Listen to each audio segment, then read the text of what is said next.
For the record, I'm Senator Kevin Avard, District 12, sitting in for Senator Pearl, and I'm going to read SB 229, or introduce it anyway, and being a co-sponsor on this bill as well. This bill basically allows the sale of uninspected bison, red deer, and elk meat, and removes the prospective repeal of provisions governing the sale of uninspected bison, red deer, and elk meat.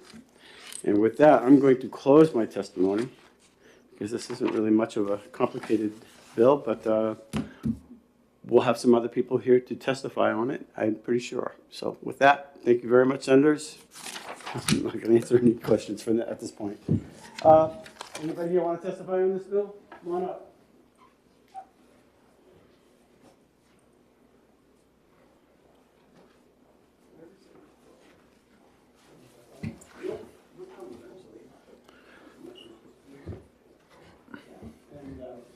Welcome to the committee, and just you want to introduce yourself? Sure. Thank you. My name is Nick Vales, for the record. I am the owner of Riverdale Farm. We are in our 30th anniversary of the farm, and for about 28 years of that, I've been raising bison. I introduced bison to the farm because dairy farming would have been not so much fun. I've been a big believer of farm to table. Bison was a great avenue to take because they're so more environmentally friendly and self-sustaining. And the challenge is the fencing is keeping them in. But all the animals today that we have been born on the farm. And then about 8-10 years ago, I introduced elk, and the elk work. They're like big goats. They live symbiotically with the bison, and we don't bring in any. They're purely organically raised, if you may, and there's no hormones, no anything, and it's a great source of protein, and people love it. The demand for it is getting greater. We've been selling off the farm for probably about 25 years off the farm, directly to people. And we've been selling it now to, we take it to a state inspection facility in Colebrook. We work locally, and it's been going well. And now we want to sell it retail through stores. We sell it off the farm, we sell it to restaurants, and we think selling it basically through stores, if you may, co-ops, would be a great move to allow people to have access to this meat. So you sell to restaurants currently? Yes. Oh. Yeah. So we state inspected. We bring the meat to the labs, and they are they still are inspected meat. It's just not FDA. I know, who is it, the McCurleys used to do the red-tailed deer years back. Yeah. You do that as well? Or? Yeah, well, the red stag, the elk and stag are pretty much, red deer are pretty much European elk. Genetically, they're the same. They interbreed. They're hybrids, produce offspring as well. And what you get is an intriguing, a great-looking animal. Their racks are just beautiful, and they taste the same, and they get on great. They all live symbiotically. The stag and the elk eat more the browse and bushes, so your pastures look great. So I encourage anyone to come visit. It's beautiful. Where is it? In Errol, New Hampshire, north of Berlin, just off Route 26. Senator Waters and then Senator. Yeah. Okay. Thank you. And because you mentioned restaurants, would a consumer at a restaurant see the label that it was uninspected?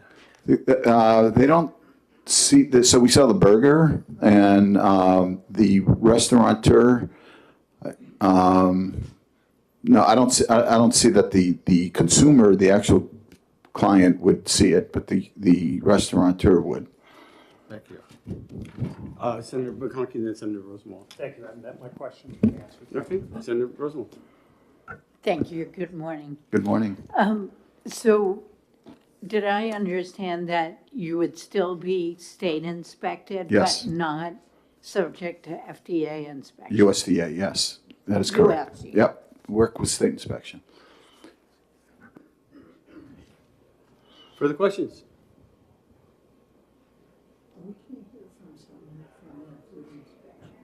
I'll ask.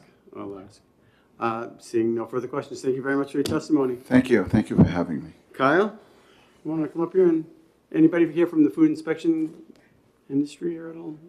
Would you like to come up and talk about it? You know what? I have a list, right? Where's my list? Oh, there it is. Because I do have some questions for Okay. the food inspection. I have the New Hampshire Farm Bureau here. They're in support, but they didn't request to speak. But would you like to at least take a question?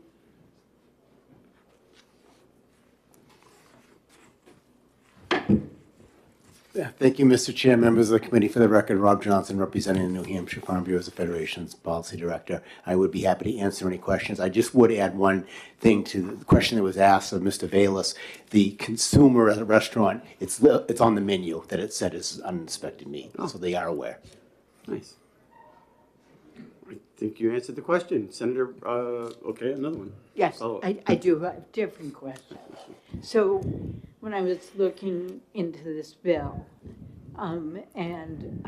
about these particular kinds of meats, it said they could carry bacterial, viral, and parasitic organisms, including trichina, listeria, brucellosis,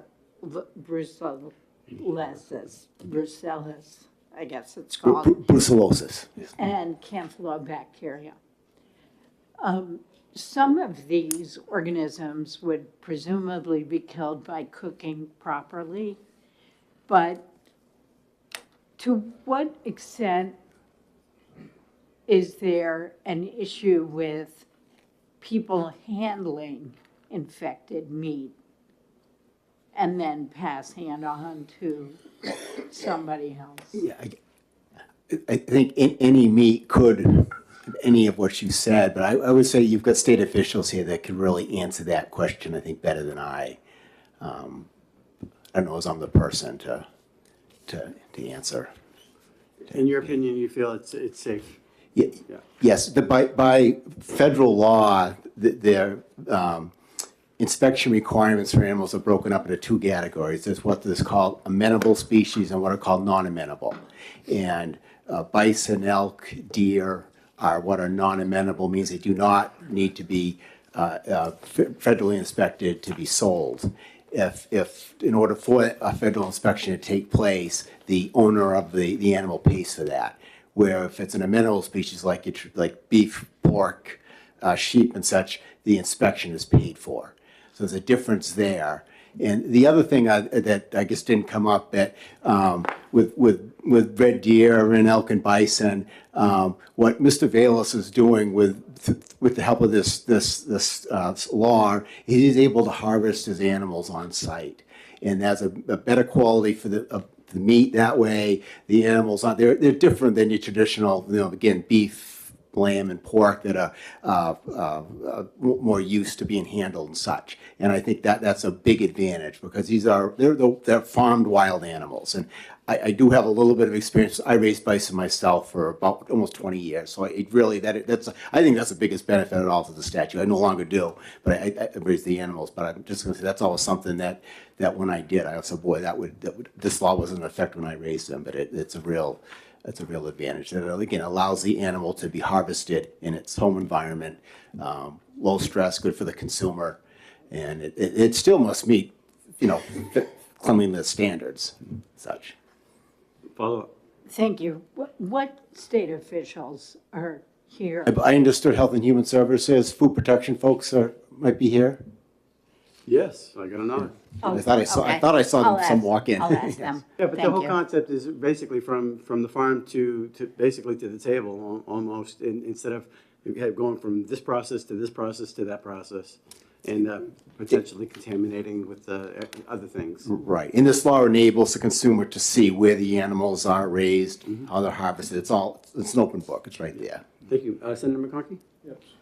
You have a question too? Thank you, Mr. Chairman. Thank you for taking my question. I've heard up in Carroll County, a deterrent for a lot of the farmers raising animals is the inability of finding FDA certified places. Am I true on that? You're correct. It's a big challenge, yes. Which also, if I could, which also adds a lot of cost, stress to the farmer, getting things back and forth. Yes, with that issue, you may be having to truck animals further, not as timely as needed, things like that. Thank you, sir. Further questions? Thank you very much. HHS, you want to come on up?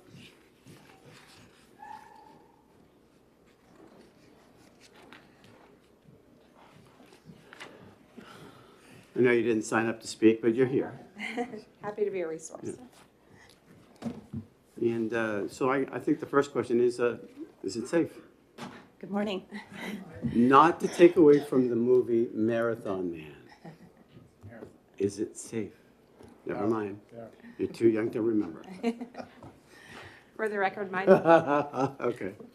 my name is Michelle Roberge. I'm the Bureau Chief for Public Health Protection within the Division of Public Health Services. And with me today is, I'll pass it over to her.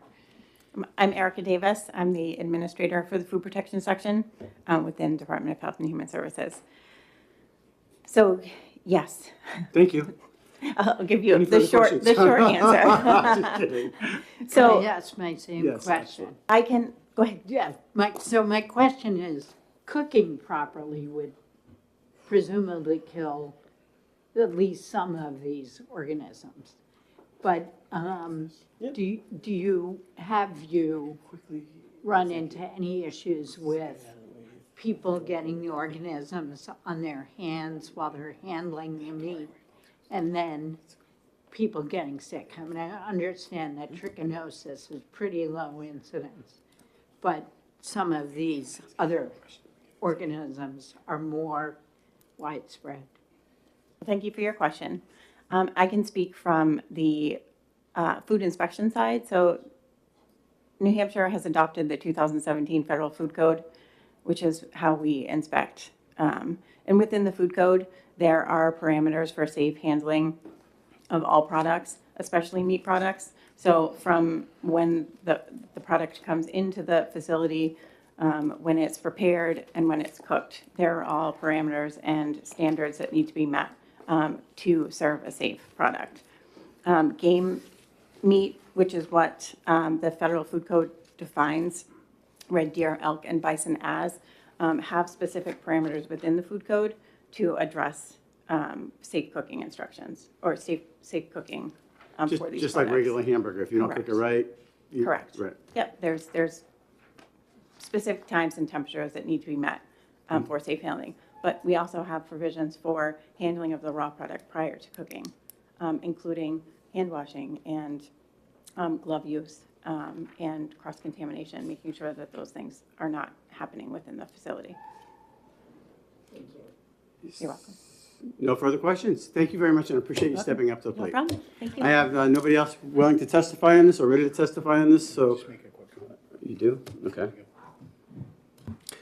Mr. Chair, I apologize for being late. I got pulled into a meeting that I didn't have on my calendar, but obviously, as prime sponsor, I am supportive of this bill, and I hope we're able to move it forward. I think this will be a little bit of a help towards some of the issues that we have with meat processing in New Hampshire. So I'm hopeful the committee will look favorably on this bill and move it forward. Thank you for the testimony, and we're going to close the hearing. And is there a motion to move into exec? So move.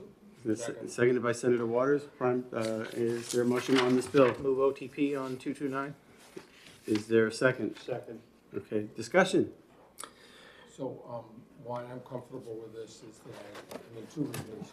Sorry. I think that when we first started talking about red elk and deer, the concern had been about chronic wasting disease, and I think we have adequate safety in place about that. And otherwise, you know, the issue about having people, the capacity, especially in North Country, for slaughtering services and other kinds of services is just not there. And I think this is safe, as we've heard, and so I think we can move forward and help the farmers out.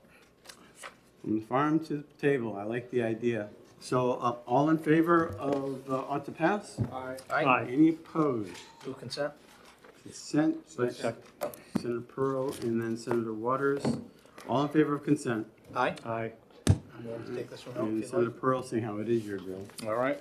All right, is there a motion to move out of exec? So move? All in favor? Aye. All right, and we're gonna hear from the next, prime sponsor of SB 233FN. We'll give, Max a moment, and I'll wait for a sign-up sheet before we get started.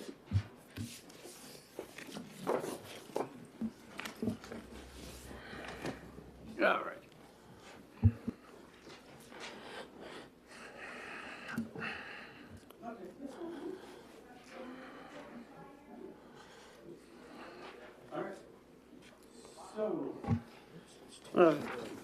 Sir, would you please introduce yourself? Thank you, Mr. Chairman, members of the committee, Senator David Waters, District 4, to introduce Senate Bill 233 to establish an energy reliability and large-scale storage task force. We've known over the last couple of years that perhaps the greatest challenge facing our energy market is reliability shortages. And the growth in electricity demand, maybe 50% over the next years, loss of generating capacity, and then, of course, the development, the positive side of intermittent generating resources, but all of these create a potential shortage of electricity during peak demand. Just look at what is happening to the price of natural gas over the last few days, and you'll see why we're really in trouble over reliability. What we can do with storage and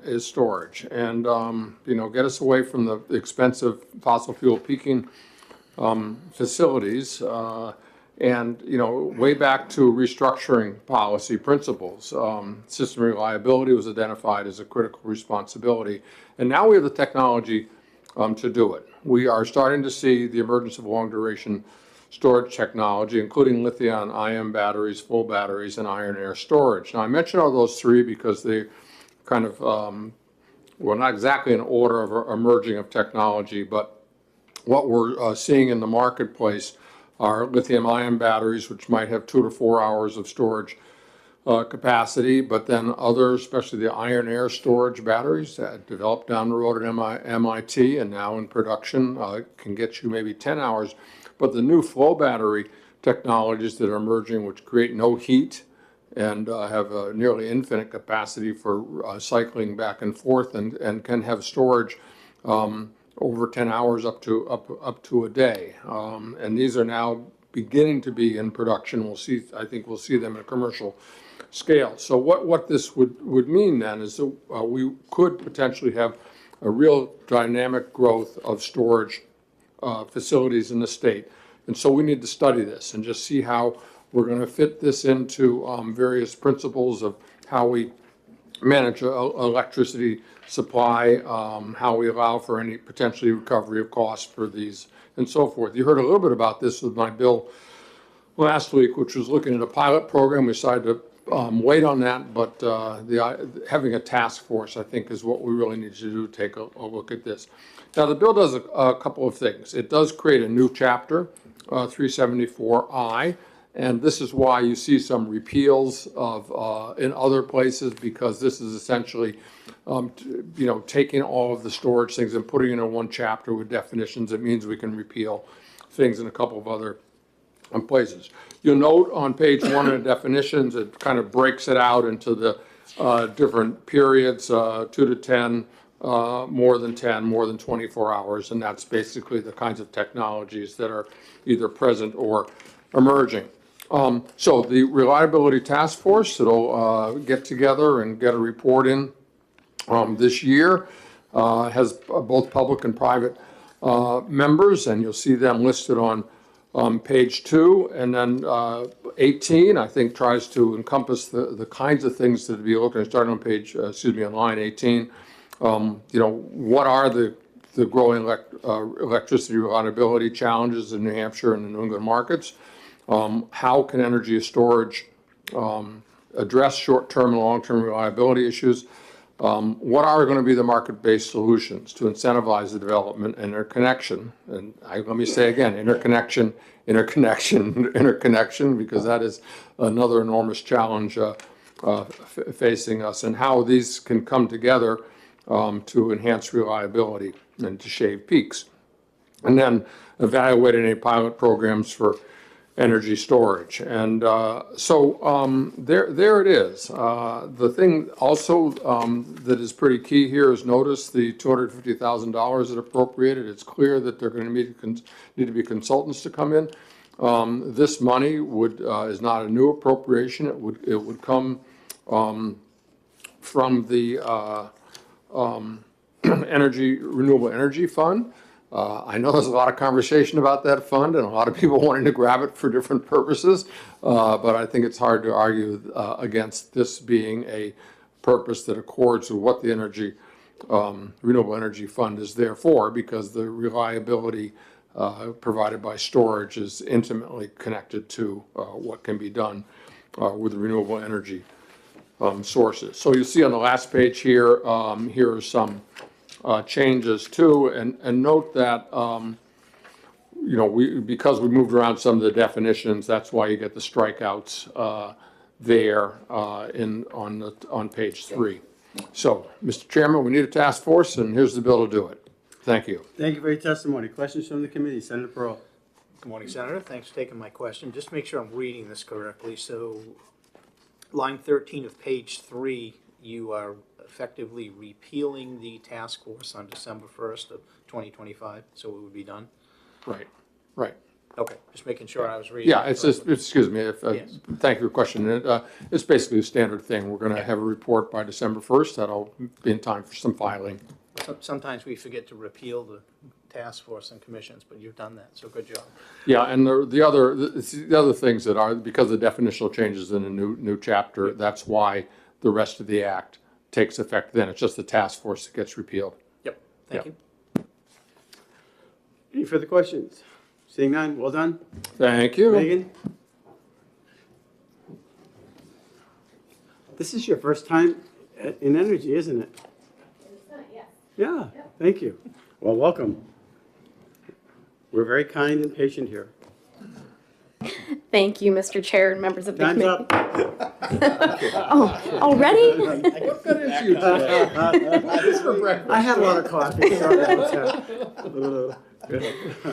I am Megan Stone, Legislative Liaison with the Department of Energy. The department is neutral on Senate Bill 233 as introduced, and we'd be happy to participate in the task force outlined in the bill should the committee and legislature move forward with it.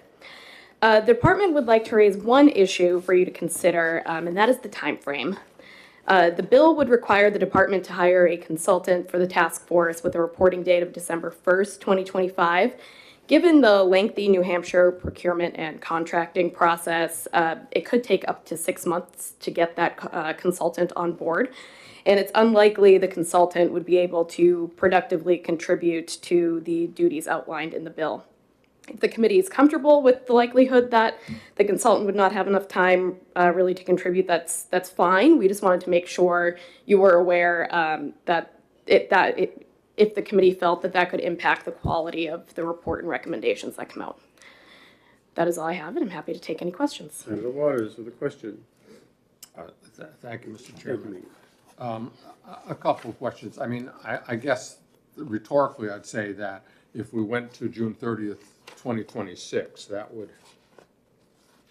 be the kind of normal time frame of it that you would extend something to. Yeah, I think 18 months total to maybe 2 years would give certainly enough time overall to get the consultant on board and then contribute to this task force productively. And yeah, I don't know how you might be able to answer this, but I did make the statement that the Renewable Energy Fund, if it survives, is an appropriate source for this, and there would be sufficient funding. There is money in there, right?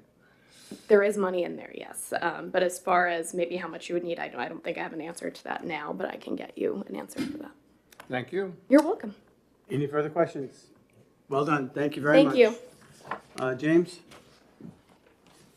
James and Jim, you want to come up together?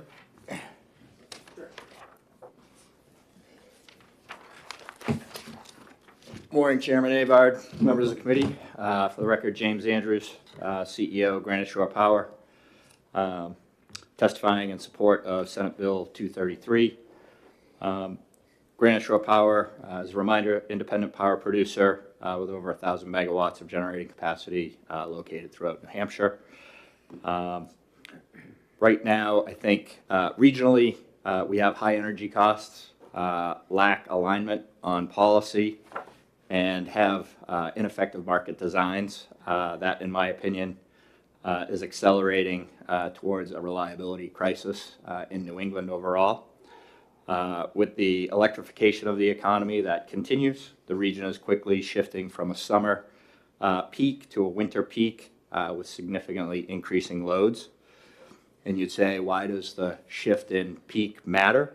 Well, with the region experiencing natural gas constraints in the wintertime, necessitating LNG imports for the region, it sets a high electricity cost of the global LNG market as opposed to anything else, which drives sort of the significant costs we have for electricity and home heating here in New England. As a result, most of the natural gas generating resources that we have in the region are not economic to operate in the wintertime, causing a shift to oil generation for extended periods of time in the wintertime. In fact, our Newington station is operating as we speak on oil. This has worked in recent years as a stopgap. However, the region's clean energy transition is accelerating and changing the resource mix. So we have one, generating capacity is declining, causing a reliability risk. Two, dispatchable resources are being replaced with weather-dependent intermittent resources, increasing volatility. And three, state policies create conditions outside the competitive ISO New England markets, causing increased costs. Gordon Van Willy himself has said in the past, ratepayers are in for a fairly costly transition. This past summer, interruption from weather-dependent intermittent resources and behind-the-meter generation frequently required substantial quick-start dispatch resources to maintain reliability. In fact, there were two events over the summer, one on June 18th and one on August 1st, where we had scarcity events in New England. The second one lasted for nearly 3 hours. The question is, do we have an adequate amount of the right resources needed to address these challenges? In my opinion, we are deficient in quick-start, dispatchable, and storage resources. We should rely less on imports during severe weather conditions, as Hydro-Quebec's own demand is forecasted to increase. New quick-start, dispatchable, or storage resources are urgently needed to sustain a reliable bulk power market. This bill task force studies that, and I would strongly urge New Hampshire to be more proactive in identifying solutions for these challenges before they create an energy crisis. Great, thank you, Mr. Chairman.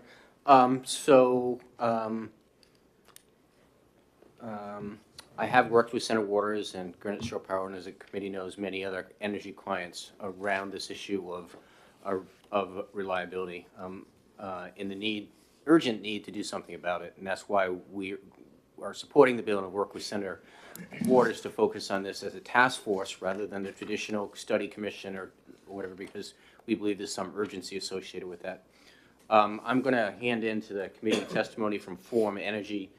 Sarah Jackson from Forum Energy is ill and wasn't able to travel here today, but they are a national and global company based here in New England that is working on these issues, and we've worked closely with them to help in the development of this legislation. I'd add, it seems a long time ago, but when the Restructuring Act passed and we established policy principles, the very first principle was reliability, and I think it continues to be that. The challenge is we don't have a market for reliability today, And that's what we're hoping to accomplish with the task force, is to come forward with recommendations for the market. Senator Waters' bill does a good job of getting us started there because it provides the new section of RSA 174 and the definitions which would guide this. A couple of minor points and then a larger point around the timetable.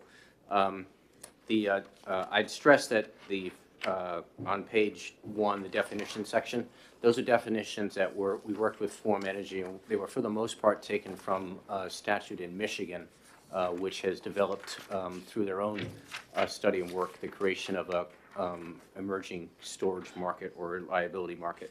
And they reflect the fact that the market is emerging. Storage is not now just one thing or two things. At least with large scale, what's being developed, a 2-hour battery that could scale up to a 4-hour battery is in a pipeline with Granite Shore Power. And then just across the border in Maine, Form Energy is developing a multi-day battery that I think can last up to 4 days. So the market is moving faster than the regulatory space, and we're trying to catch up. With regard to the duties of the committee, which are addressed on line 2, item D suggested that the task force would evaluate any pilot programs for energy storage. That was written under the presumption that Senate Bill 111 might advance. The committee sent that to, re-referred it to committee. So it might be better if that section was changed to talk about evaluating the use of an index. Where is that located? On page 2, line 34. Page 2? 24? 24, yeah, sorry. And how should it read, Jim? I was I'm sorry. suggesting that it might be that the task force should evaluate the use of indexing storage credits. Okay. Page 2, line 24, Yeah, so item D right? is no longer necessary, but I'm suggesting to change. Strike that and say what? Evaluate the use of indexing storage credits. And if I may, Mr. Chairman? You may. So just for the record, to clarify that this was one of the mechanisms that were in the bill for the pilot program that really is at the core of how to develop a market for storage. Yes. And this is a potential way to do that by having the indexing storage credits. So in a sense, that's the Yeah, it gives the task part of the economics in Correct. the marketplace that might be developed. Yes, that's the intention of that, and it's Senator McConkey. Yep. Thank you, and perhaps my question should be answered at a later time, but I heard with interest when you spoke of, or someone here spoke of, under some of these stress times of needing power and gas not being a viable option or readily available or cost, that they're having to turn on, the gentleman's having to turn on oil at one of their facilities and what that cost is. So it leads me to wonder, and this conversation we're having about battery backup for simplicity, what it leads me to believe as a consumer, if this becomes the accepted technology, and this is what's needed for 2 hours, 4 hours, hopefully you get out to a day or 2 days to be able to use that power, that the consumer is going to see a product that's less money to be used as opposed to oil or more biomass. Yeah, in my opinion, I think the task force is going to research that, but I think that it is a lower cost solution to the ratepayer. In terms of short duration batteries, a 2 to 4 hour duration battery, that shaves the peak every day. That reduces what your peak cost is for those peak hours every day, thereby lowering the cost to the ratepayer. Technologies like Form Energy is advancing for multi-day storage are, I think, excellent solutions for extended periods as we find ourselves in today, where there is multi-day need for stored generation that can be discharged in the form of air ion battery as opposed to, using oil generating resources in the region. Further questions? Senator Waters. Thank you. And you were going to say something about the date? Yes. I think, what did you want to say? Yeah, let me just say one thing that Senator Waters, you did not mention, but I think is important, is that on page 3, line 11, it repeals RSA, 3 RSA, relative to Department of Energy, investigation of energy storage. Senator Waters, you remember 5 years ago, the legislature directed the Department of Energy to undertake a study of these issues, and honestly, nothing has happened. Now, part of that was because of the transfer from the PUC, the DOE, and things like that, but they did open a docket in July of 23, but again, nothing has happened with that docket. Now, I appreciate that there's a lot going on with the Department of Energy, and so part of what we're doing is saying we should clear the slate of that old docket, move on to new things, but we also think it's important to put some deadlines in there so the legislature gets the response in a timely fashion that they need. So that's why we were supportive of the December 25 date. We still are, but I wouldn't invite the committee to rush to the 12-month or 18-month timeline that the department asked for. One middle ground may be to have an interim report in December of 25, so if it's able to support any legislative changes, we know, and then a final report perhaps in June of 26. But I wouldn't not want to have things linger and come back to you here next winter and say, it's still getting worse, we don't have a solution. Senator Waters. Yeah, if I may.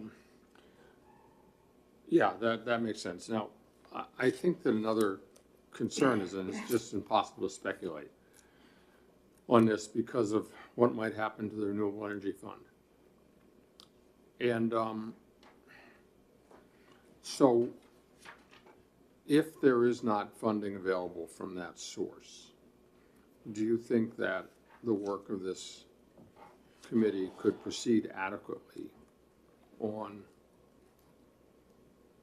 the resources that might be offered or volunteered, or they simply rely on the expertise of the DOE and the folks in the task force? The work would get done better if we use the, I'm trying to find a polite way to say, let's not raid the Renewable Energy Fund, but I don't think the work of the task force would stop. I think something could still occur absent the use of the, I also, I don't want to be presumptuous about the ability of DOE to, they might not have the staff, the expertise necessary. But I think your question was, could private resources come to the table? And part of your question was that. Further questions? Thank you. All set. All right, seeing none. Anybody else that would like to testify on Senate Bill 233? And thank you guys for your testimony. All right, seeing none, we'll close the hearing. Okay, I'm up again. All right, so we'll open the hearing on Senate Bill 234 and recognize Senator Waters when he's ready.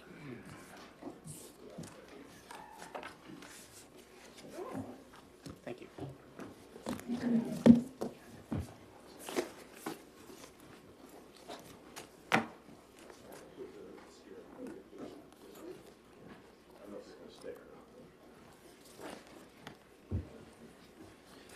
Good morning again, Senator. Thank you, Mr. Chairman and members of the committee. Senator David Waters, District 4, here to introduce Senate Bill 234 relative to the Electric Assistance Program. As I introduce this, I do want to note first that Senator Avard has a bill that does many of the same things and is on the same topic, Senate Bill 236. I've had some conversation with him about that and with folks in the DOE about, holding this and reconciling if, anything that needs to be looked at between the two bills when we come up to the hearing on his bill shortly. So I want to just kind of lay out very briefly what the issues are that both of our bills lay out, but not thinking that we will, I think what we'll do is we'll kind of, we'll segue to use his bill as the vehicle for what we want to do on this. So the electric assistance program, his bill and this bill will move the responsibilities to it over to the DOE primarily. The real heart of it is, of both bills is the expenditures. Currently, we're at 1.5 mils per kilowatt hour. The reason that I suggested going to 2 is that the amount of money that is arising from the 1.5 does not seem to be adequate to cover the numbers of people who could be assisted by the program. So a lot of conversation around that, about what we do about that fund, how large it grows, and year to year things can be a little bit different on terms of the number of people who need it. But I think that we see, with the weather this winter and also with the threat to federal funding for the heat pump programs and other programs, that's why this bill wanted to raise the conversation of whether we need to do an increase. I think it's probably unlikely that the House would approve such an increase, so maybe we'll end up with the 1.5, but I think that Senator Avard's bill has some ideas around how we handle that fund. I think basically the bottom line here is that moving as we continue to adjust to the creation of the Department of Energy, it seems appropriate to have this program administered and the policies for it in the DOE. And in Senator Avard's bill, you see some kind of trying to draw the fine line around adjudicative processes and what is allowed to be determined there, which I don't really go into on this version. So I'm sorry to be kind of vague on it, but we're just in that situation, and Senator Avard and I have talked about it, and we decided we'll probably use his bill as the vehicle. So thank you, Mr. Chairman. Thank you, Senator. Questions from the committee? All right, seeing none, thank you for Thank your you. testimony. Meg, we'll bring you back again.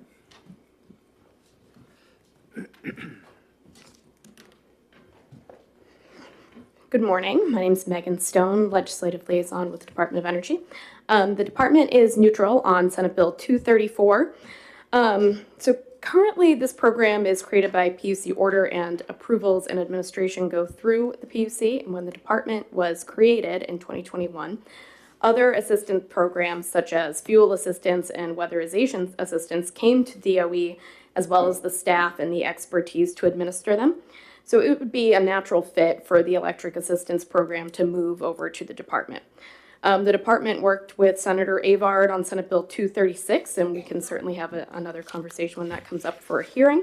But the department would prefer his method for moving the program over to the department. So the system benefits charge also funds the energy efficiency programs under NH Saves, and the E portion of the SBC is currently limited to 1.5 mils, which is tenths of a cent per kilowatt hour. One of the main differences is that this does raise the low-income portion of the SBC to 2 mils. That's something we did not address in the other version. The department believes it is up to the legislature if you believe that's an important increase to make.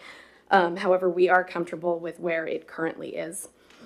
The department has another concern relative to changing the program year it's changing the program year from October 1st to November 1st. That would leave a gap between October 1st and October 31st where there would be no administrative budget for the caps. So I would just like to mention that. And then lastly, the bill codifies the Electric Assistance Advisory Council in statute. So the department has no intention of making any changes to the advisory council. We would just like to note that if there was ever an instance where any adjustment would have to be made, it would leave more flexibility for the department to have a hearing process rather than make a change through the legislative process, which might not line up with the timing. But so that said, I'm happy to take any questions. Thank you for your testimony. Questions from the committee? All right. seeing Great, none. thank you. Thank you. Steve Tower?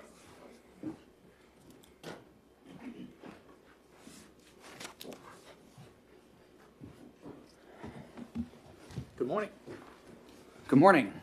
My name is Steve Tower. I am a managing attorney for New Hampshire Legal Assistance, managing our Manchester office. I also work with my colleague Ray Burke on our utility work for New Hampshire Legal Assistance. And since 2015, I have been attending the current EAP advisory board that exists. And so I have had a lot of experience working with the current electric assistance program as it exists in the currently under the Public Utilities Commission. So we're in support of this bill. As some of the testimony before me said, when DOE was created, a lot of the administrative roles that had previously been under the Public Utilities Commission, where it served as both an adjudicative body and an administrative body, were moved to DOE. DOE currently oversees fuel assistance and the weatherization program, but doesn't oversee EAP. And the former PUC staff who used to do most of the administration for EAP currently are DOE staff. So we see this as sort of a housekeeping bill to clarify that and properly place EAP with the Department of Energy. The EAP Advisory Board section of this bill, which is not, there's no language like that in Senator Avard's bill. We would like to see the EAP Advisory Board continue as an entity when EAP is moved over to DOE. We think it's been incredibly effective. As I mentioned, I sit as New Hampshire Legal Assistance's representative on the board. So the board has representatives from the utilities, the consumer advocate representing all ratepayers, DOE, a representative from the Local Welfare Administrators Association, which represents the interests of the municipalities and their low-income folks that they serve. And then we specifically are a low-income advocacy organization, so we are speaking specifically towards the low-income people who are benefiting from the program. It's, as a lawyer, is not many times that I'm in a room and everyone in that room reaches consensus about what's a great thing to do. And in the 10 years that I have been participating in the EAP Advisory Board, any of the changes made through EAP have all been consensus-based, where everyone agrees that this is a good policy change to make for the program, which is really nice. So the language in this bill about moving the EAP Advisory Board and renaming it the EAP Advisory Council or Committee also includes language about if there's a unanimous recommendation from the advisory committee, it would be implemented by the department. And I can understand perhaps a shall be implemented language might be concerning, but I would like to point out that under this proposal and currently the Department of Energy chairs the EAP Advisory Board, so for it to be unanimous, the Department of Energy would also have to be agreeing that this is a good thing to happen. So I see that language as sort of making sure that a good recommendation for the program doesn't just end up in a filing cabinet somewhere and not get implemented. And in the fiscal note for this bill, Department of Energy wrote that it assumes that the increased SBC cap would be used to increase benefit levels, but there was recently an outside consultant who did a full analysis of the EAP program to make sure that it is functioning efficiently and meeting program goals, and there were no major recommendations made for increasing the benefits for that. I think, and perhaps Senator Waters could correct me, the interest in raising the SBC cap came from a couple years ago. There was a major spike in energy costs, and the EAP program went from having a pretty substantial surplus at that time to very quickly looking like we were going to run into a deficit and start having to implement either a wait list where some people would not be eligible to sign up for the program or reducing benefits. And that situation was only forestalled by an emergency infusion of funding from the governor's office. So currently, EAP is solvent.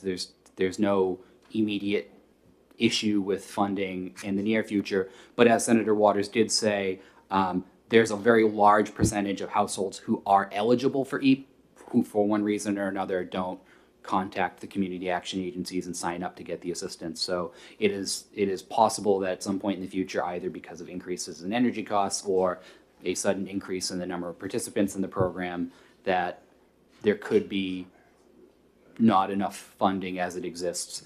And raising the maximum cap for the SBC would allow the department, in our opinion, flexibility to respond to those situations as they arrive, rather than having to wait for the next legislative session to roll around and work with a bill to raise the SBC. So I think that flexibility of that 0.5 mil cap for DOE would be a beneficial thing for the program. I have looked at the bill that Senator Avard will be having a hearing on, and a couple of the aspects of this bill are not included there. There is an aspect about how in Senator Avard's bill, about how DOE administrates the program and the rulemaking process. And we don't have any concerns about that in either bill. We don't really take a position on that. But I think that's the extent of my testimony, and I'm happy to answer any questions. Well, thank you for coming in. Questions from the committee? Senator Rosenwald. Thank you, Mr. Chair. Thank you for taking my question. Am I correct in reading this on line 21 that it's not a requirement that the SBC go to 2 mils, but it's a ceiling? That's how I read the language in the bill, yeah. Thank you. Further questions? All right, seeing none, thank you. Thank you. Anybody else that would like to testify on Senate Bill 234? Seeing none, we'll close the hearing. 234. No.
Open up the hearing We're gonna to, wait 3 minutes. in 3 minutes. It's only 9:57. That clock's wrong. We gotta fix that clock. Yeah. All right, never mind. Go back to sleep.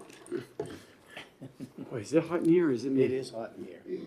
A little bit would be okay with me. What is this one? Oh, Senator Rocher, it's on this one?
to SB 226FN, and I'm going to take the place of prime sponsor.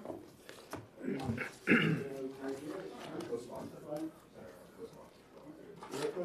you like to do it? Welcome. Just introduce yourself.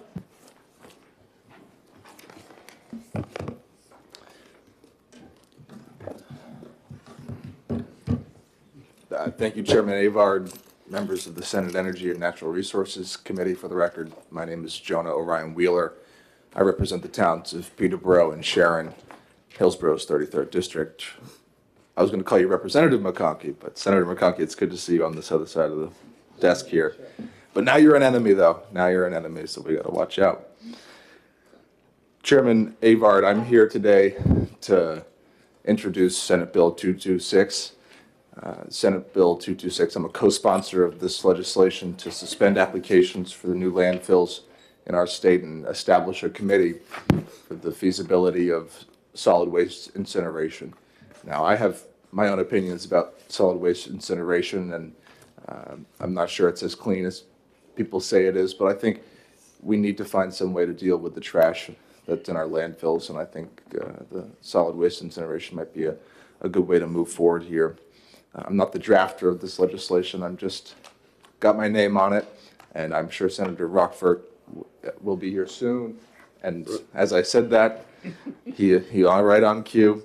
I'm sure he could answer the questions that you may have to this legislation more, but I'm here to say that the people in the North Country do not want to see a landfill on their pristine environment. They want to protect their water, their air, their land so that they can grow, they can live, they can breathe freely as people in the state of New Hampshire. And I think this legislation puts us in a good position to which we can suspend applications for any new landfills and look at the situation that we have before us as a state to potentially move forward with some new way of incineration of solid waste. So with that, Mr. Chairman, I have nothing else to say. Thank you very much for your time. Absolutely. Thank you for stepping up forward. I don't think we even need Senator Rochefort to come in. We did discuss incineration in one of our studies, and I thought, well, that would have been a really good, because it reduces the tonnage by 2/3, and you can also create energy out of it. Yeah. And we spent millions of dollars on the scrubber for the boat plant, and that would really reduce. But rather than garbage going into the ground and leaching in, whatever, it was one of the things that we had considered, and that was one of my primary thoughts about. But so we're kind of on the same page. But thank you for stepping up. Thank you, And, Senator Avard. Now we'll give Senator Rochford an opportunity. Good. Have a good rest of your day. Thank you. Senator Rochford, you are recognized.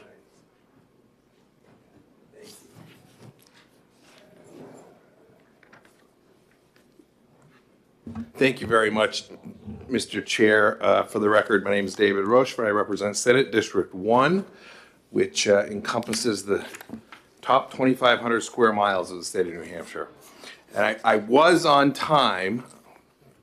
I have 3 key cards to get in the back door, and I didn't have the right one. Oh, you didn't have your fob. Oh, my God. I'm out there, people are waving at me, thinking I'm friendly. I'm really just trying to get some help getting in. I want to thank my Representative Wheeler for stepping up. I appreciate that. But I think someone just came to one of my committees and said it feels like Groundhog Day. So, to take a line from a revered colleague, that's really what it speaks to this. But it really isn't Groundhog Day, because Groundhog Day, if you look at the movie, it was the same thing that happened over and over and over again.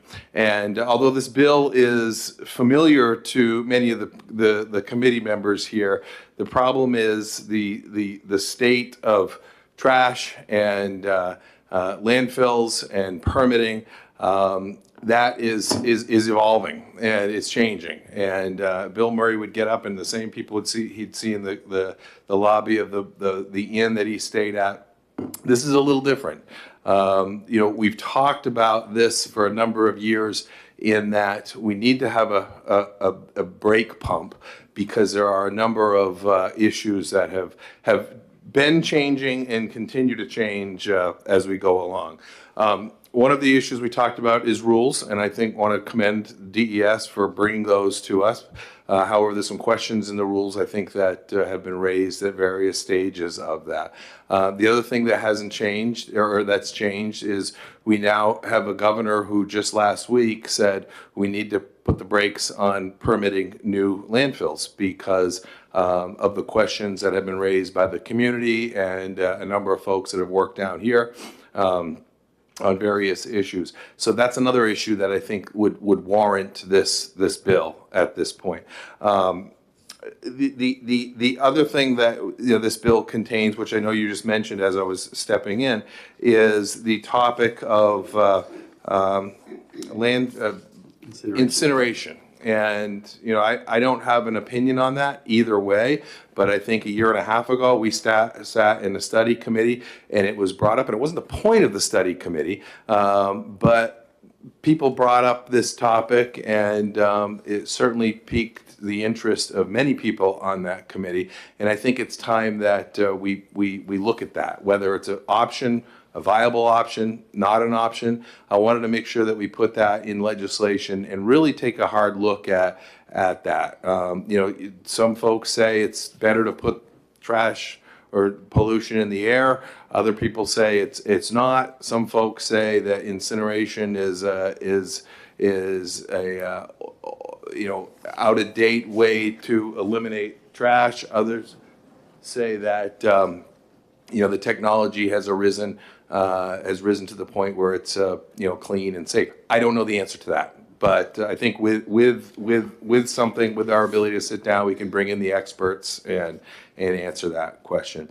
But I really think this is the time. It's time to do it. It's time to do it now. This gives us 6 years. If you look at the capacity of our landfills in the state of New Hampshire, we have capacity. We're not going to see trash piling up on the streets if we do this. And I think this is just a common, moderate approach to this topic. So with that, I'm going to leave you, and I'm going to go find my other key card before I come back for 10:20. Questions from the committee? Seeing none, thank you, Senator. Thank you very much. Appreciate it. I think it's Jared or Gerald Sullivan, representative? I misread your name, is it? Jared. Jared. Like the jewelry store. Which sadly my parents did not start in my name. Welcome, Jared. All right, yeah, thank you for having me up here. I'm just here to, excuse me, I'm here to speak in favor of this bill. I think a moratorium is a great idea. I think the rules that we have currently. I'm sorry? I thought he did. My name is Jared Sullivan, and I'm the state rep for Bethlehem and Franconia, which is Grafton too. I apologize, Senator. So sorry about that.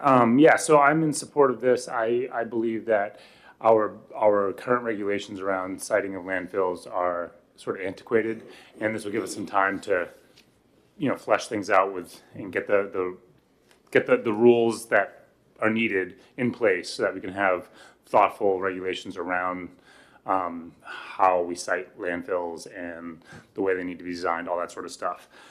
So I'm in support of the idea, but I wanted to draw your attention to one thing. This, Senator Rochefort just sort of said it's like Groundhog Day. This is like Groundhog Day because a similar bill I spoke on last year, and it was for the same complaint. So I'm an economist, and I started looking at this analysis in the fiscal note, and the last paragraph of it essentially is suggesting that if we pass this bill, there's going to be an increase in cost to the state of New Hampshire and county governments and municipal governments.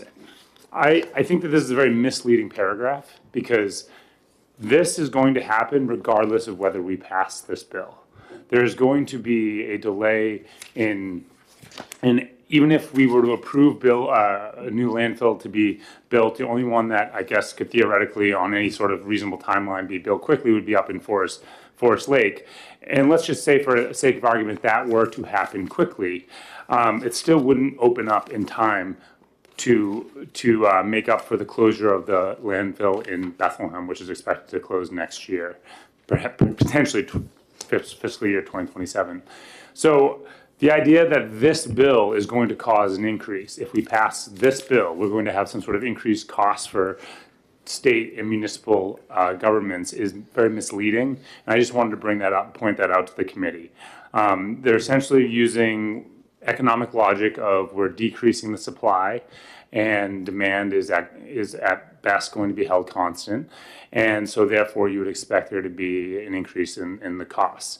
Well, that's going to happen no matter what, because if the landfill in Bethlehem closes, which is it's going to do, then we're going to have the shortage that they are worried about.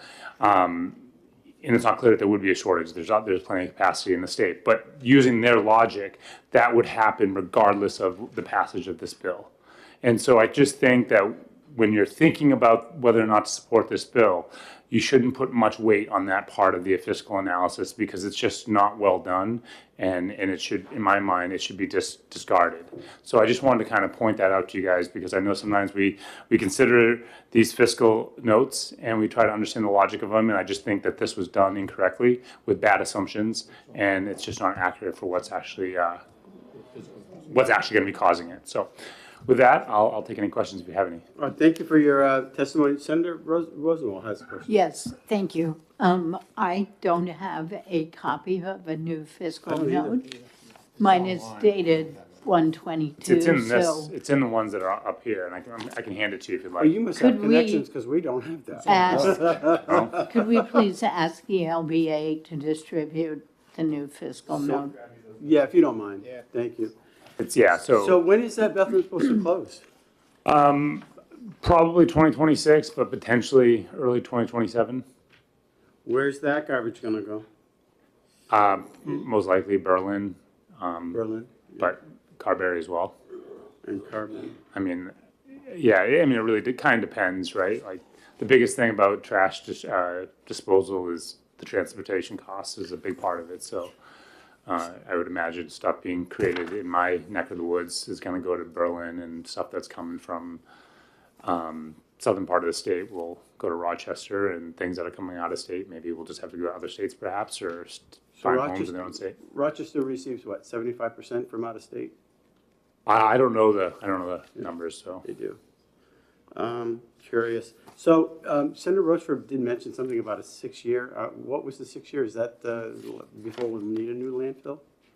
That is my understanding. Yeah, there's a long there's a long runway for us to work with getting these rules in place before we have to worry about the construction of a new landfill. And I know that this bill covers a lot of things, not just the moratorium, but also the idea that maybe we start incinerating or whatever. Like that's what the study committee would do. But I think it's important to not just double down on landfills that aren't desperately needed at this point in time, despite this fiscal note, and see what other options might out be. Maybe there's expanded recycling opportunities, maybe there's incinerations, maybe there's a better place for a landfill. Maybe there's just expansion of existing landfills. I think that those are all things that need to be explored. This gives us time to do that. And so that's kind of my thinking on it. But yeah, there's a lot of capacity for the state right now, from my understanding. I've been very curious about the incineration because we can probably make power from that, but as long as it's clean. But my biggest concern, if this does pass muster, and whether somebody already has an application or somebody intends to, this kind of legislation puts a big wet blanket on anybody who wants to do business in the state. Any landfill operator, you mean? Yeah, I mean, there's only one application right now. It takes a long time to get these things through. So if there's only one that I'm aware of, unless you can educate me on another one that's out there. The only one I'm aware of is the one in Forest Lake. So yes, that's been, we all know the drama. I don't think I need to educate you on that. So the idea that this puts a wet blanket on it, I mean, I would think that we need new rules in place, and right now we don't have that. So I think that's probably the biggest uncertainty, is that people are fighting the current rules that we have, which are, I mean, I guess you could argue they're maybe pro-business, but if they're raising valid concerns like, there's only a tiny setback from water sources, and they don't even acknowledge the porousness of soil, things like that. So if to the extent that the rules need to be modernized, then that probably is the more important part, or the bigger wet blanket, which is we are going to always have these fights because there are valid concerns in the lack of modern regulations that are 30 or 40 years old right now. And so anybody who's looking to build a landfill anywhere in the state, even if it's a really suitable site, they're going to say, well, we're going to hold off because we're going to fight. They're going to be fighting us on everything. Whereas if we had good, solid rulemaking, or potentially legislation, however we decide to go on this, then I actually think that, all regulations aren't necessarily bad regulations. Regulations sometimes provide clarity so that businesses can actually do good, thoughtful investments. And I think we're in the mess we're in right now with respect to what's going on in Forest Lake, because it's objectively not a very good site for a lot of reasons that I'm sure you've been educated on. You don't need me to rehash those. But if you had really sound regulations, and this was simply, this is a really good spot in Forest Lake, and we think it's really good because it passes all sorts of really stringent environmental requirements, and this is simply people not wanting one in their backyard. Well, that's a different argument versus there's actually objectively concerns here about leaking into lakes and rivers. The biggest river in our state, the Connecticut River watershed, is right there. So if you're concerned about a wet blanket, then having no or deficient regulations, I think, act as a bigger wet blanket. And so I think this gives us time to address that. Thank you very much. Yeah, so, so the rules that Joe Carr just passed, the 26 additional rules, you think they're just not? I would have to look at those. I'll admit that I'm not an expert enough on those rules, or familiar enough with those rules to be able to speak to them right now. Yeah. Any questions from the committee? Thank you very much. Appreciate you stepping up to the plate. Thank you. Yes, sir. Are there any other state reps here? I don't see one. Okay. Notch, is it Notch? Nate. Notch. Not Nate. I apologize. I did this last time. I apologize. It's all right, Senator. My handwriting is terrible. It does look like Notch, though. Yeah. It's all right. As long as you just shout, "Hey, you, BIA," I'll come up here. And Nate Grace for the BIA. We oppose this legislation. I just want to be clear. We just oppose the moratorium. We don't have an opinion on the study committee, one way or another. We agree with the question made earlier, Senator Avard, that this does put a wet blanket on companies that want to do business in the state. And I would point out, as the committee has already noted, that new landfill rules were adopted by Joe Carr on December 19th of 2024. So it's not like we're working with rules from the 1970s. We're working with rules that DES drafted, went through the whole process over the last year, had a review from the legislature. So we're just a couple months into it. One thing I would like to point out here is that, this moratorium of 6 years, that would be a 6-year delay in the possibility of increasing capacity in addition to any kind of predicted shortage. So, these landfill applications are a multi-year process. If someone were to submit one now, it takes many years, as we know at this point, to go through it. I think there is a current one pending that has been going for 6 years or so. So if we're talking about a potential shortfall of capacity for disposal of 100% of New Hampshire waste in New Hampshire by 2034 or some date thereabouts, and we're looking at a capacity shortfall, and a new operator says, hey, I want to put in a new landfill and start through that process, this would be a 6-year additional delay. And so the concern we have is really the economic question here, which I think was highlighted in the fiscal note, because if you have fewer players in the market, you have less opportunity to bargain, less opportunity to dispose of this. And one thing I also want to note is that there is a limit on the amount of waste that a landfill can accept. I couldn't speak to that knowledgeably, but I see that Mr. Wimsatt is behind me, and so I would defer to him to answer questions about that. but there is a limit. And so when we're talking about, the capacity question, it's not that all New Hampshire waste is suddenly going to not be able to go to New Hampshire. It's going to be a decrease of the amount. So if it's only, 90% of that waste is going into New Hampshire landfills, we're talking about 10% being transported to someplace like Ohio. Those are going to be additional costs. As we know, the transportation costs are enormous. We also can't control what regulations other states put in place, so that may add to additional costs for that disposal as well. And so that's our concern, is this is eventually going to fall upon, well, all of us and our businesses that generate waste, and we don't see a realistic path at the moment to eliminate the possibility of producing waste. Although certainly if someone comes up with one, that's something to discuss. Happy to take any questions the committee may have. Well, thank you for your testimony. Other questions from the committee? Thank you. Put an E at the end of your name, just so I'm just kidding. I know that's not proper. It's a long E. Wayne? Lost my cap. Where did I put my cap?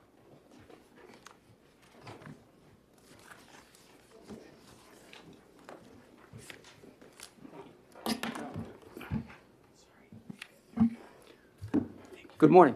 Good morning, Chair Avard, members of the committee. I do feel like a bit of Groundhog Day. We've all met before.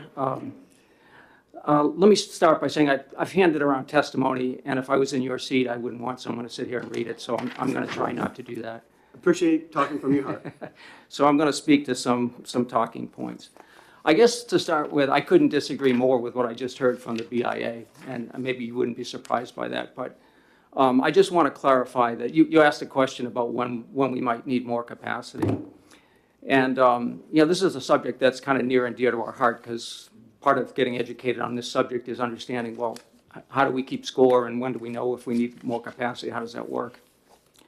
The fact is that right now the department's estimate is that we have sufficient capacity to at least 2034. So that's a pretty significant amount of time. And I think you may hear today, I don't know if you'll hear from the folks from that own the turnkey facility, but they have every intention of expanding their facility before 2034. So the reality around when New Hampshire will need capacity is probably decades away. There's the largest landfill in the state. I think the largest landfill in New England is that turnkey facility. And they have every intention, and they have said publicly that they will be applying for a expansion of that facility. And so the 2034 date comes from the assumption that turnkey will close its doors and shut down and go away, and we will lose all that capacity, and that isn't going to happen. So the first thing I would say is we have plenty of run room for capacity. Secondly,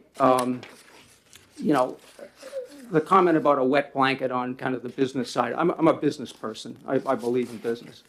I think the state of New Hampshire has already voted on, we're not in the landfill business. We have a solid waste plan that says we're trying to reduce our solid waste stream by 25% by 2030, which turns out to be 375,000 tons if we were able to achieve that goal. I think that goal came from the legislature, and it's been incorporated into the solid waste plan. Karen Ebell and the Solid Waste Working Group, the Department of Environmental Services is working on that.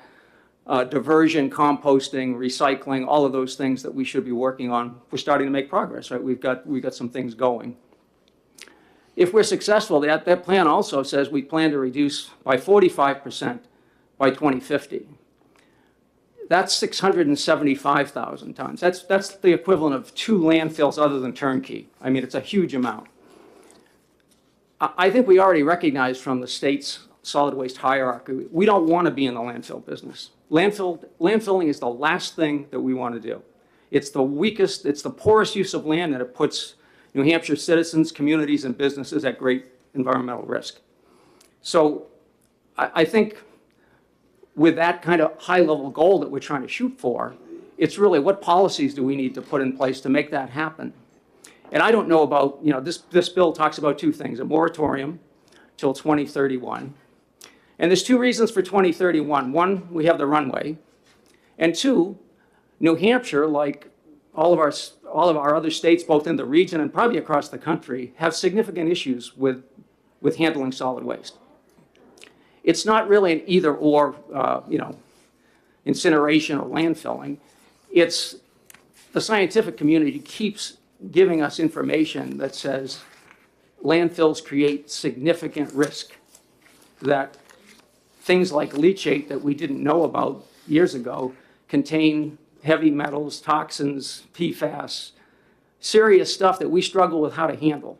If everything's working perfectly, we are today trucking, in most cases, with the exception of turnkey, we are not treating it, we're pumping it, storing it, trucking it, running it through our wastewater treatment plants, which are only partially effective in removing those toxins.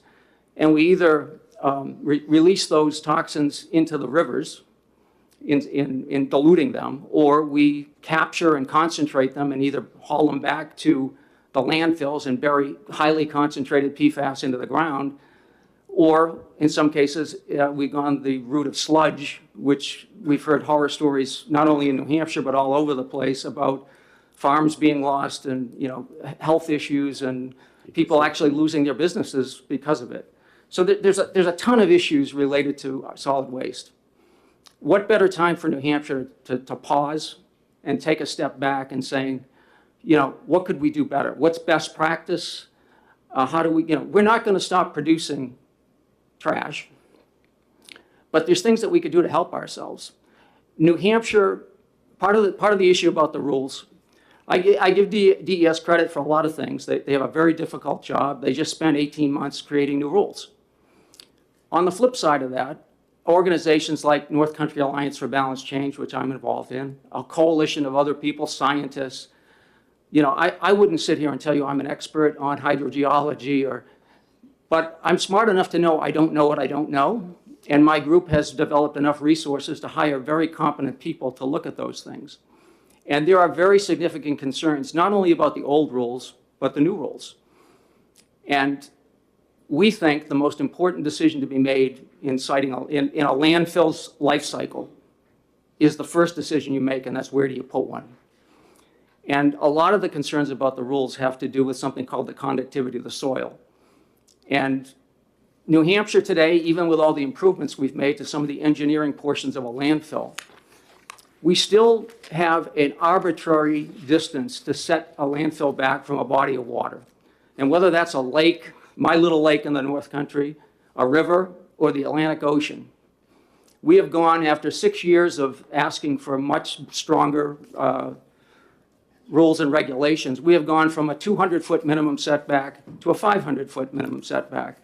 And I would argue to this committee that both of those numbers are meaningless. Unless you do scientific study of the soil and the bedrock and you understand, what we really need is time to intercept, with the greatest plans for landfills, for like any project. They're highly engineered. We've got double line systems. We've got monitoring wells, but things fail. And the only thing protecting our rivers, our lakes, and our water bodies and our drinking water is, do we have enough separation from that landfill to the water to stop them in time before those things are irreparably harmed? So this bill, we absolutely support the moratorium bill. I think it makes sense on a lot of different levels.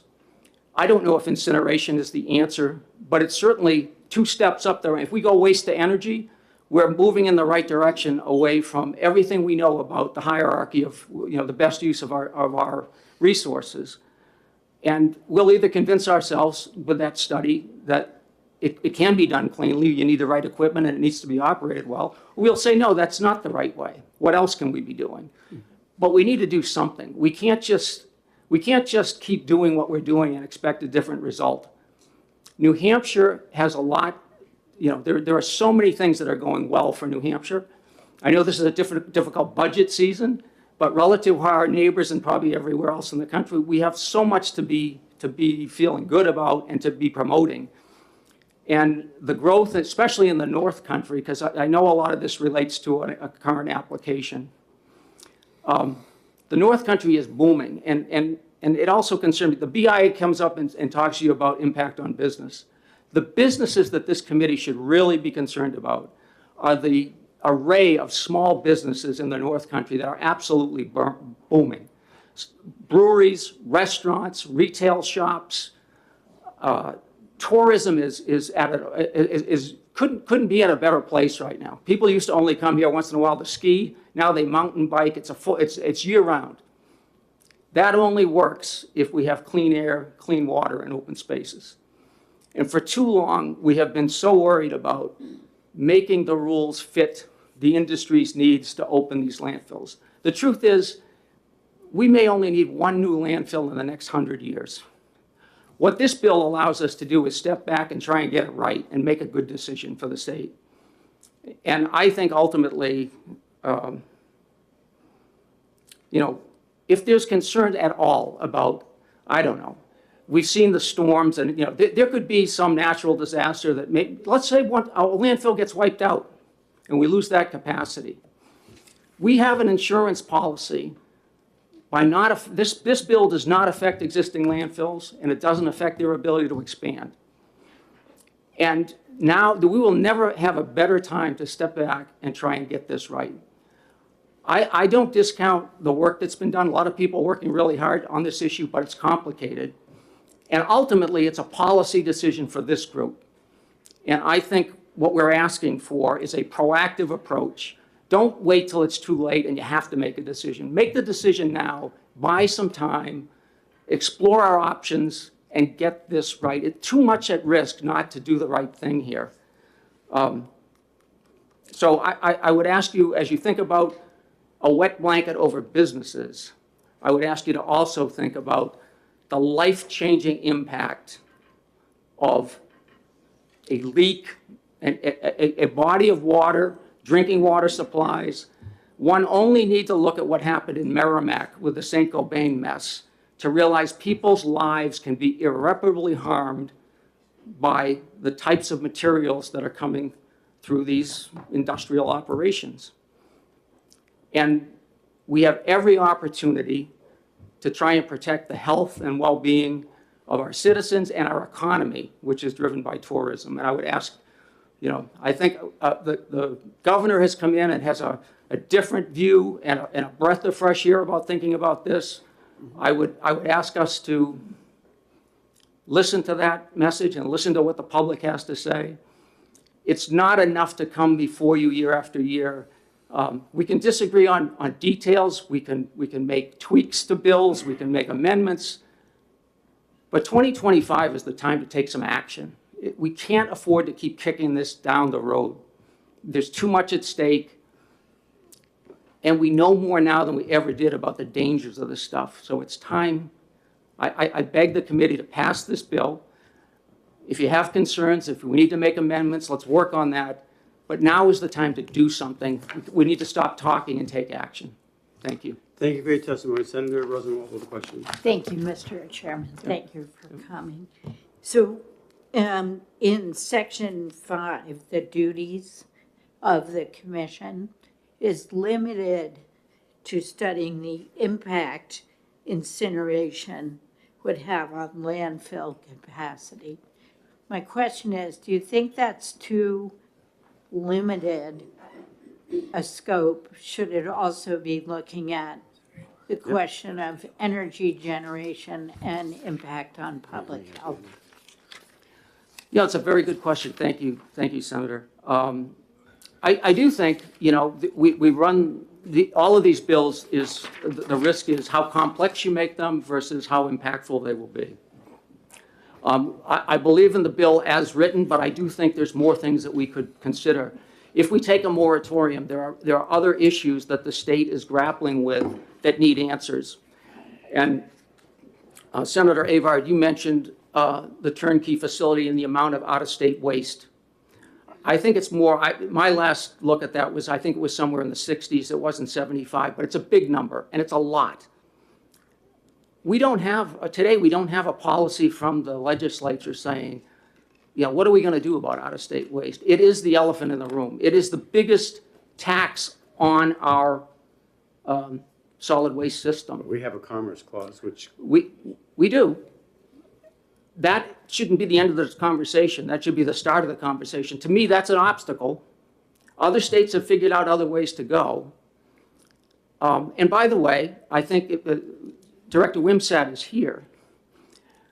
Today, this won't be exactly right, but almost 50% of our trash is internal and 50%, it's somewhere in the 40s to 50s, it varies year to year. When a permit is issued to an applicant, they sign up to the fact that New Hampshire trash gets priority. So if we ended up in a capacity shortfall, my understanding is that those facilities, by contract with the state, has to take New Hampshire trash. So rather than New Hampshire sending its trash to Ohio, I would argue that Massachusetts would have to send their trash to Ohio, and we would take that spot in turnkey. Director Wimsatt could give you more details on that, but I believe that to be the case. I really do believe there's other things, and there's a broader argument to be had here about policy issues beyond just incineration. Thank you for your question. Any further questions? Seeing none, thank you very much. Mr. Wimsatt?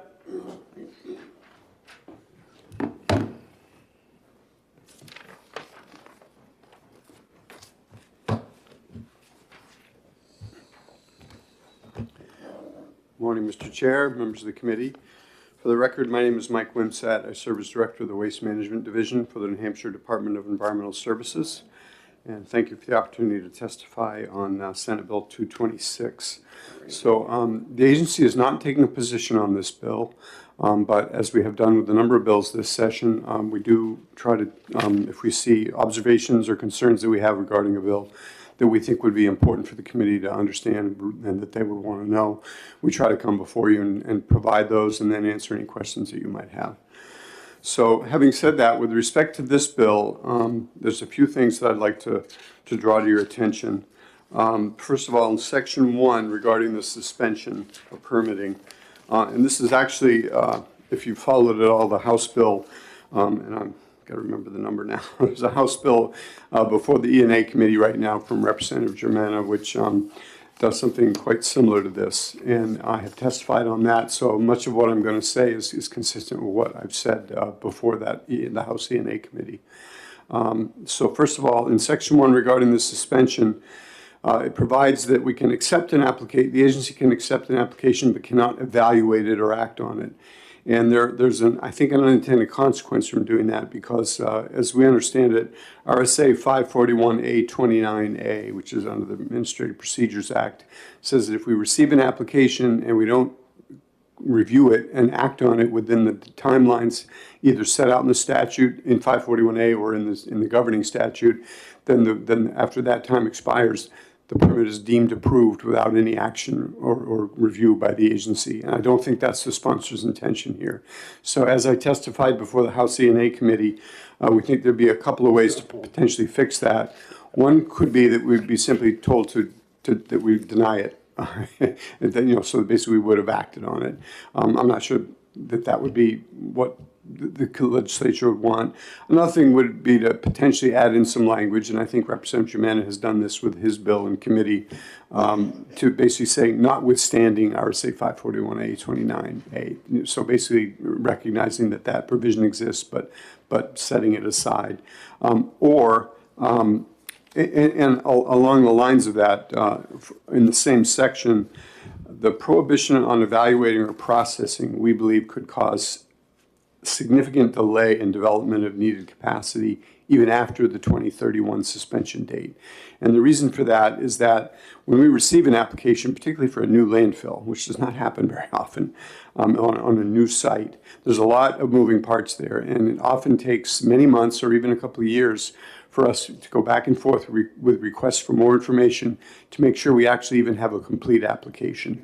So if we were unable to do that review upon receipt, that would just sit there. We wouldn't be reviewing it. We wouldn't let the applicant know that it was incomplete. And then once the suspension period was over, we would start that process. That could take a couple of years. Then following that, even if the landfill permit, went through the process and got permitted, there's usually a few years involved in construction and then getting the facility ready to accept waste and then getting approval to accept waste. So we believe that the way this is structured currently, it could result in a delay that is well beyond the 2031 suspension date. So a proposed fix for that might be, and this is what I've conveyed to the E&A committee for Representative Germana's bill, consider allowing the agency to review and comment on the application with respect to getting it complete. So at least letting the applicant know if and when their application is complete, so that once the suspension period ran under this bill, there would essentially be a complete application or an application that was ready to be augmented with whatever changes may have occurred during that time, and then it wouldn't be quite as far behind the 8 ball, if you will, in terms of time. Moving on, in section 2 of the bill on line 11, it makes reference to basically facilities that are fully permitted, not being exempt from this prohibition from expansion, basically. And as we've testified in-house, the term fully is a little loaded there. It's a little wonky, but when you say fully, that there's almost no landfill that's fully permitted. An expansion could have been approved, but it wouldn't be fully permitted because it hadn't gone through all the, we administer the system through a system of permits, so there are permit modifications that occur at every step along the way. So the simple fix we suggested to Representative Germana for that is to simply remove the word fully from that and just say permitted. So these would be facilities that have been permitted in the past, but not necessarily every expansion fully permitted and what have you. And then moving on to section 2, lines 14 to 16, it makes a curious reference to facilities that have a perennial water body crossing traversing the footprint.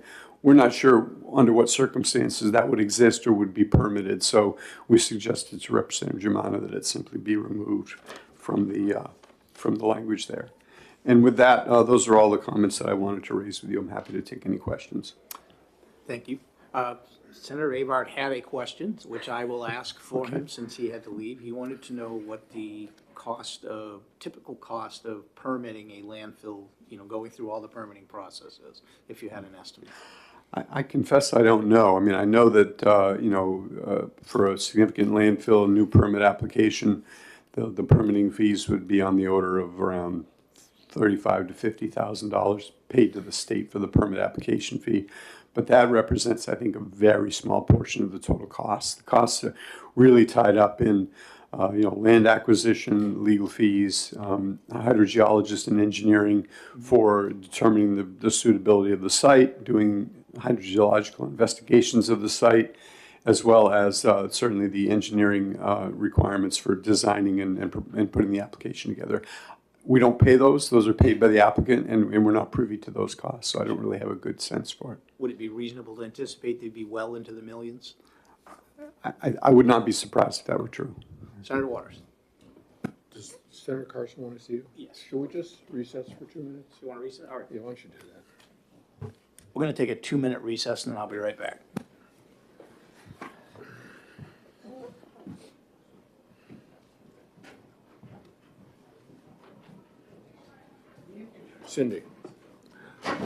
Cindy, I think what I'm concerned about, and you can talk to Jim Donches, is that, let's say,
In 2 minutes, we are back, and Senator Waters, you had a question. Thank you, Mr. Chairman. I have a few. Mike, could you outline for us what's in the governor's proposal? I assume you're referring to the Solid Waste Siting Committee that in HB 2? Is that right? Yeah, and the moratorium that she has? Yeah, my understanding is that, in essence, what it would do is it would establish a solid waste facility site evaluation committee, and essentially create a two-step process for permitting a landfill or other significant solid waste facility. And what that would consist of would be all the permits that would be required by a facility, such as a landfill, which would be our solid waste facility permit, typically wetlands permits, potentially shoreline permits, alteration terrain permits, and an air permit. Those existing statutory permitting processes would proceed upon receipt of the application, and they would be acted on. And then following that, if they were not approved, then presumably the facility would not go forward. If they were approved under those state statutory permitting processes, then the second phase would occur at a different body. It's not DES. It would be a Solid Waste Facility Siting Evaluation Committee, which, as I understand it, would consist of it would be one designee, I believe, from the Commissioner of DES, but also other members. There would be community members, public members, appointed by the governor, and they would sit in. They would have to go through a rulemaking process to establish rules, and that would take place over presumably a year. And there's the moratorium, essentially, as I understand it, says the agency couldn't act on any applications for a landfill during that year or until the rules are completed, whichever is later. So if it took 15 months to do the rules, the moratorium would be in place for 15 months. So if I may, so in effect, she has proposed a 15-month moratorium.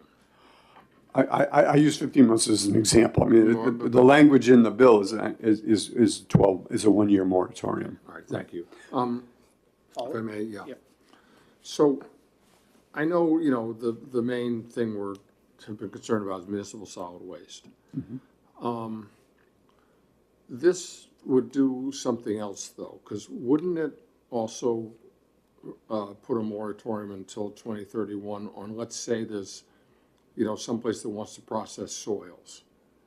This bill? Yeah. Or let's say there's a kind of landfill that might want to do other kinds of processes that were not municipal solid waste. Those would also have to go through the 149H, right? 9 or? I want to make sure we're not conflating. I want to make sure I'm having the same conversation you are. So are we talking about this Senate Bill 226, or are we talking about? 226. Okay, so this bill that is the subject of this hearing, my understanding as it's drafted is that any landfill would be subject to the moratorium, regardless whether it accepted municipal solid waste or soil or other solid waste. And if I may, one more.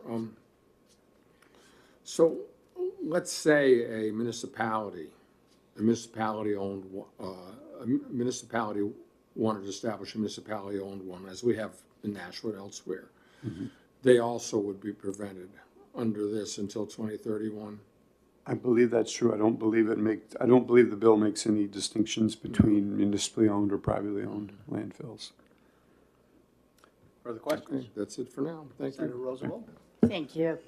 So if your municipality wanted to expand its landfill but not build a new one, that would not be prohibited under this bill? That is my understanding. That's correct. Thank Further questions?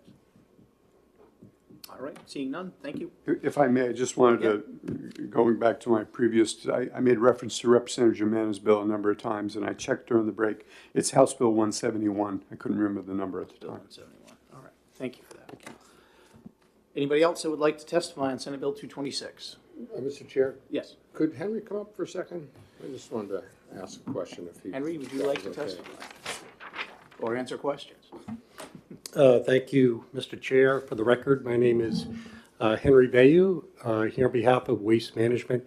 I didn't sign up to speak, but I'd be happy to answer any questions. Yeah, I just think because we had some references to the Rochester facility.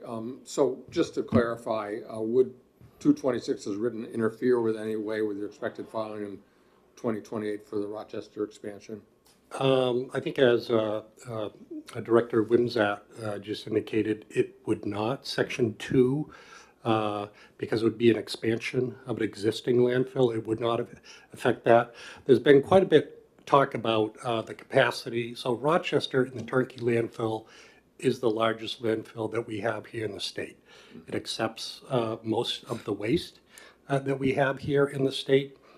It has permitted capacity until 2034. And the department accomplishes that by a depletion schedule. I think that's what Representative Sullivan was talking about. They can't just accept all the capacity in 1 year and have it trucked from everywhere. They have a depletion schedule so that it guarantees that the state has capacity till 2034. So that's what the permit says. They've actually been managing it really well, and it could actually extend to 2036. They might be able to get 2 more years out of it, even though it's permitted to 2034, 2034, the existing permitted site. They have an ability to expand, which could add another decade or so. In order to do that, I was talking with the folks over there the other day, they would probably need to file in 2027 or 28 because of the length of time that it takes. You can get a permit approval initially, and then you have to build the thing, and then you have to get a permit to operate. So the department obviously wants to make sure that after this thing is constructed, that it's going to work the way it's supposed to. So the amount of time that it takes, so that's why they will probably look to in 2027 or 28 file an application for an expansion. That's why Section 2 of the bill is critical, because we have this landfill that is already in existence. It has a good relationship with the community of Rochester. We have a place to put New Hampshire's trash for quite a while at that facility. And I think the language that's in Section 2 is really important. I also want to address, there was quite a bit of talk about out-of-state waste. So I just texted Steve Pudgy, who runs the place. And you can look at the records at the department. In 2024, so for calendar year 2024, it was 55% out-of-state waste. In 2023, it was 53%. So the 70%, the 60% is off mark. It's been, and this is at the department, it's been 55 and 53%. Thank you. Yep. Further questions? Yeah. So your waste manager is not opposed to 226, all right? No. And could you clarify a little bit about the, so you get the, you said something like if you get the expansion, you know, whether you need it in 34 or 36, you envision that that expansion would cover 10 years, but after that? I didn't ask Steve whether they have even more property out there, but it would at least, and it would depend on what the community wanted to do too. So, I mean, they've had a really good relationship with the community. I think they want to maintain it. So. Thank you. Yep. Thank you, Mr. Chairman. Further questions? All right, seeing none, thank you. All right. Anybody else? Just going to ask you to make it quick. We got one more hearing to do. We've got a hard cutoff at 12 here. A lot of things have already been spoken about here too, so I'll just provide a little bit more color. And this really doesn't, by the way, my name is Michael Wright. I'm from Littleton, New Hampshire. I'm here representing myself. But some of what I'd like to talk about has actually been presented to you on an online testimony from Dr. Adam Finkel.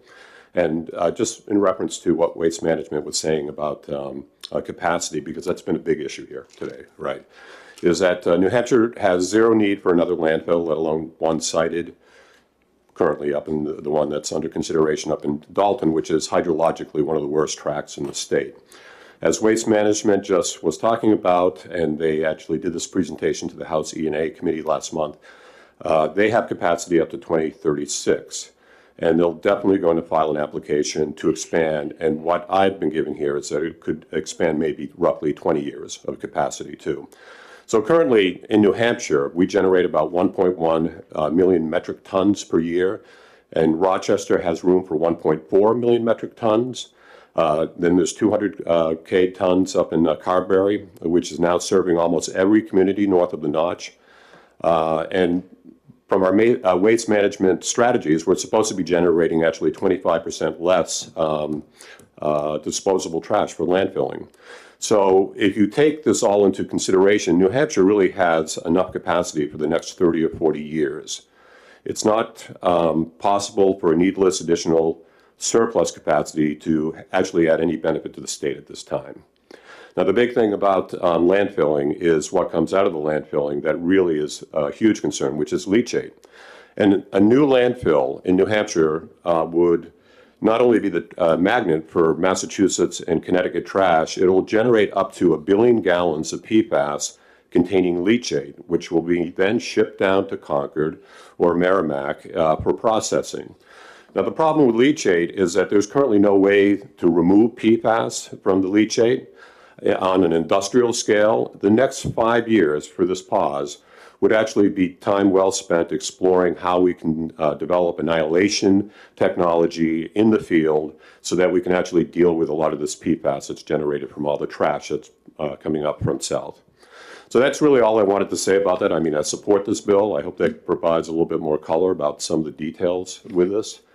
We have enough capacity, and we should really be spending time figuring out how we're actually going to do other types of issues with the handling of our trash, such as our PFAS issue. Thank you for your Okay. testimony. Any questions? Any questions from the committee?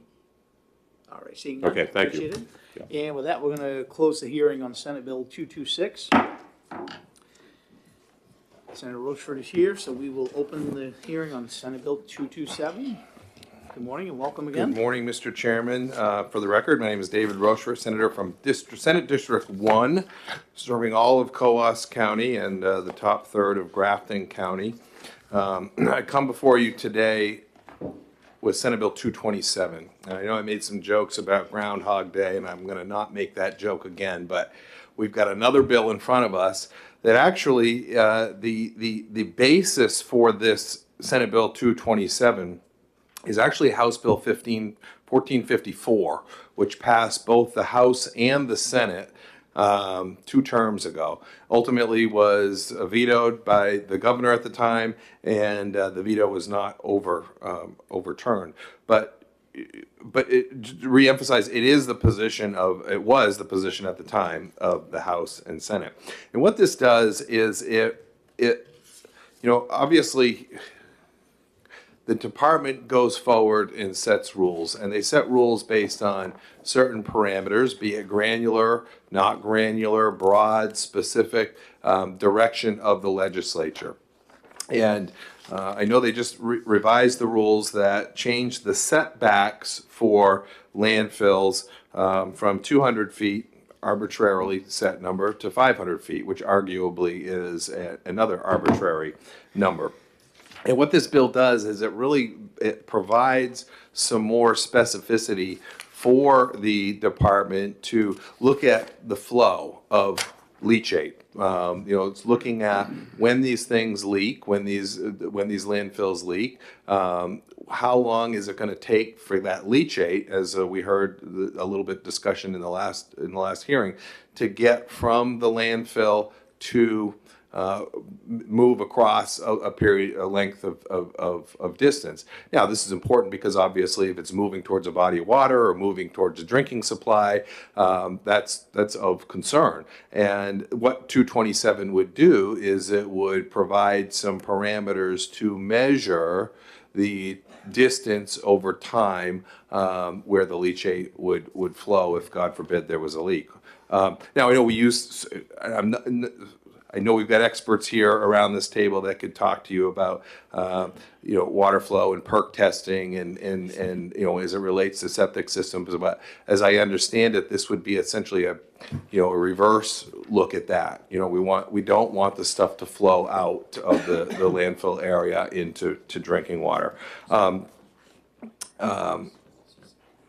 Again, the specific, type of material or land geology that we put these things in is quite important. Just recently, 3 weeks ago, an official from a major landfill operator in New England went on Vermont Public Radio and acknowledged the fact that these things should not be built on sand, because if stuff leaks, that's going to flow through the sand and it's going to travel quite a long distance. There are certain types of conditions and soils where they are more appropriate at site. And what this bill does is it measures that hydrogeologic conductivity when these things leak. I know there are people here that are going to speak much more eloquently and in depth about hydrogeology and how it flows. But before I stop, I do want to remind the committee of one thing, that it was the position of the House and the Senate 2 years ago, or 3 years ago. But I also want to highlight a drafting error that came out when this came out of OLS. It is on page... Line 23, maybe? Page 2, line 6. All right, I got another one. Oh, you found another one, okay. So the page 2, line 6, hydraulic conductivity of 1 by 10 to the negative 6 centimeters per second. Oh, that's too bad. Yeah, is that gonna be a deal breaker? I'm just kidding. So that was line 6. I'm teasing. I'm teasing. I know. Giving him a hard time. Well, you missed my groundhog joke. Groundhog Day. I did it again. You did it again. I did it again. Yes. So I just wanted to bring that out. I know if Senator Waters found another. I don't know. I just was going to ask you about. Okay. And then that's the essence of the bill. It really looks at how long does it going to take for when it leaks to travel a distance of time, and that's the bulk of it. So I'd be happy to answer any questions if I can. Otherwise, I know there are people back of me that are far more versed in this topic than I am. Senator Waters with a question. Yeah, thanks, Senator. So what I was wondering about line 23 on page 1 was that it seems to me, wouldn't you want the default to be the 500 feet that we now have in the rules? Yes, you're right. You're right. Yep. I figured as much. And this was drafted before those rules made it through JELCAR. Yep. All right. Yep. Exactly. Good catch. Thank you. Other questions from the committee? Nope. All right. Thanks, Thank you Senator. very much. Take care. All right, Mr. Wimsatt, would you care to come forward? I have NP, meaning no problem.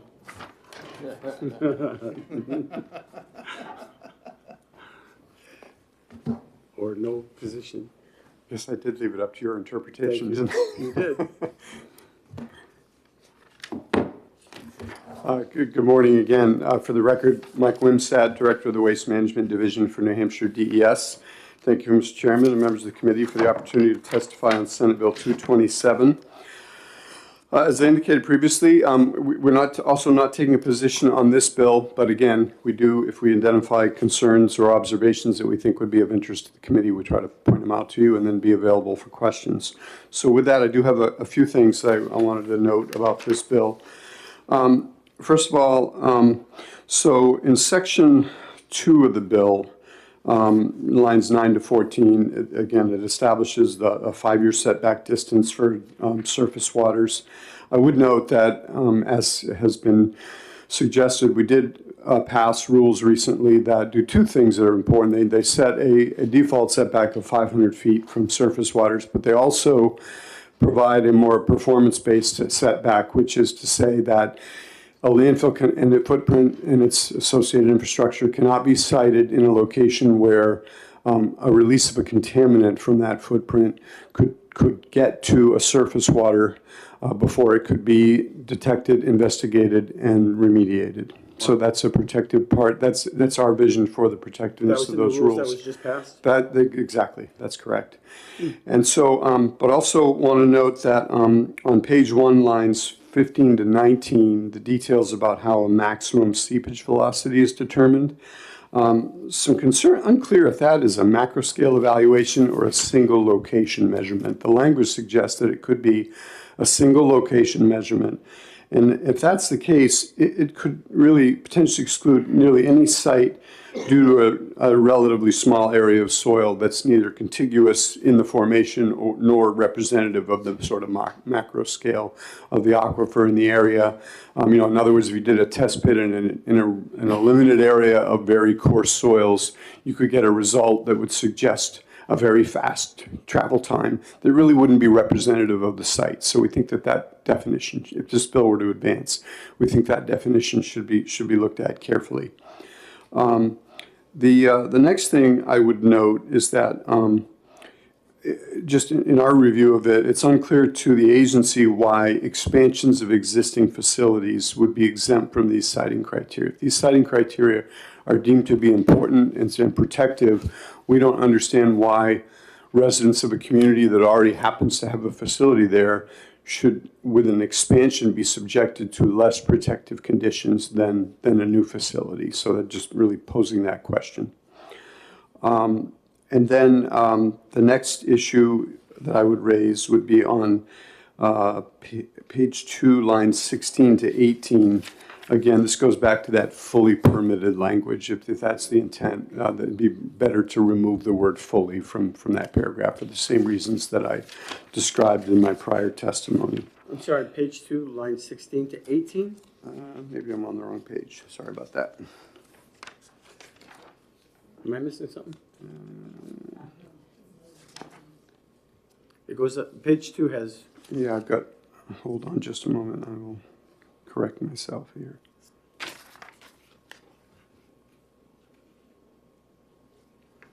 Well, where'd he go?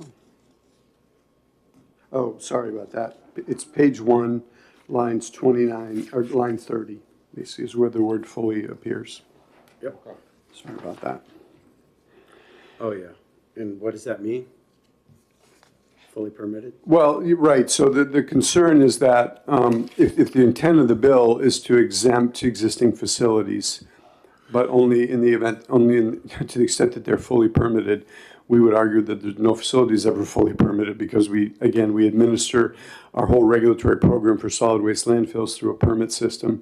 We're constantly modifying those permits. There's almost always an application to modify the permit in some fashion. Could be very minor, but it just, our engineers looked at that and it made them a little nervous, and we just wanted to point out that if you just take out the word fully, then I think the language achieves what it's trying to achieve there without creating that ambiguity. And then, as I indicated previously as well, on page 2, lines 2 to 3, the reference to lines 1 through 3, perennial water bodies traversing a footprint, we think that could be deleted. We don't know under what circumstances that would ever exist. So. But the current rules would already protect that as well, right? Well, yeah, I mean, I guess it's a little absurd, but to the extent a stream ran through the middle of a landfill, it would still be subject to all the monitoring requirements that it would normally be. But so you would request to strike those first three? We don't understand under what circumstances that would have any meaning. So we just think it would be better left unsaid. And then.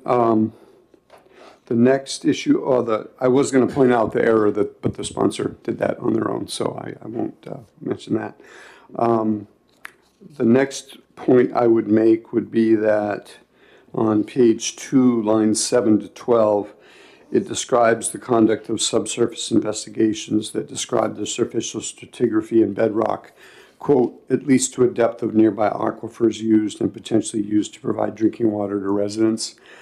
we think that language is problematic because, as I testified in a similar bill before the House, if you ask a hydrogeologist what an aquifer is, what they learn in the entry-level hydrogeology course is an aquifer is in the eyes of the beholder. If I'm a single homeowner and I can drill a well into any formation and get enough water for my home, that's an aquifer for me. So basically, anywhere we would site a landfill in New Hampshire would be an aquifer. Question of quality, question of what it could produce and how important it is. But to use that term, it seems to be unclear. And these potable aquifers, so there could be a potable aquifer there. If they're located on the site, and also the language, it's a little puzzling. It says, well, to the depth of the aquifer, suggesting only to the depth where you encounter the aquifer. It seems like you'd want to evaluate the entire aquifer or the whole area of groundwater. So we're just pointing out that language is confusing to us as scientists. And then lastly, on page 2, lines 13 to 15, it makes reference to requiring that a 24-hour employee be on site.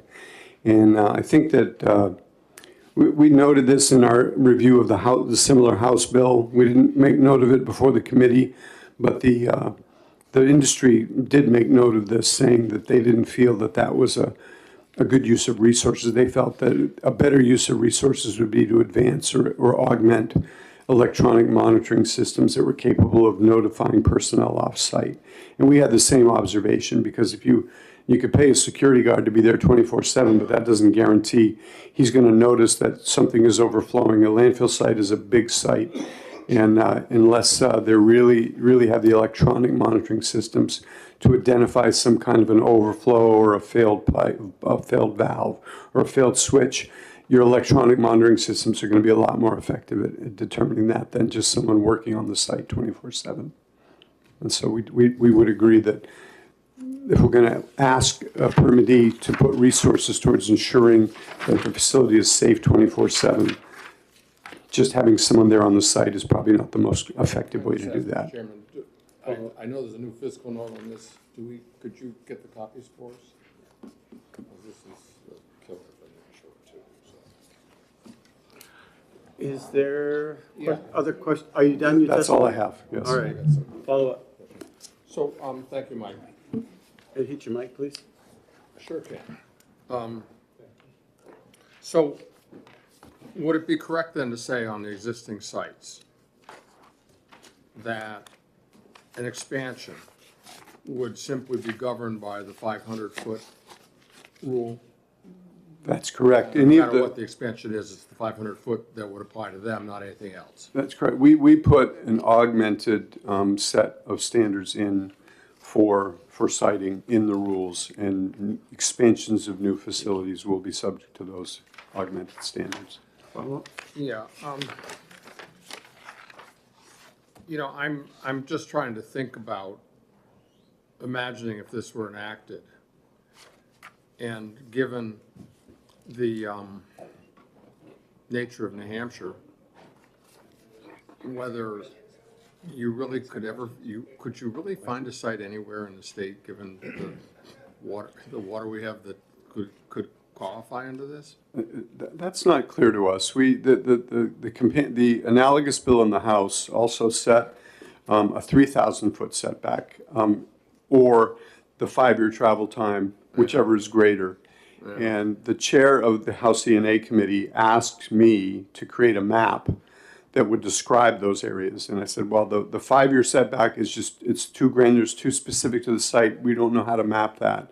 But we can map 3,000 feet around surface water bodies. And we did that. And what that created was a map that essentially eliminated most of southern New Hampshire, from probably the southern part of the Lakes region on down, from being considered for a landfill because of once you drew all the radii, it all got dark.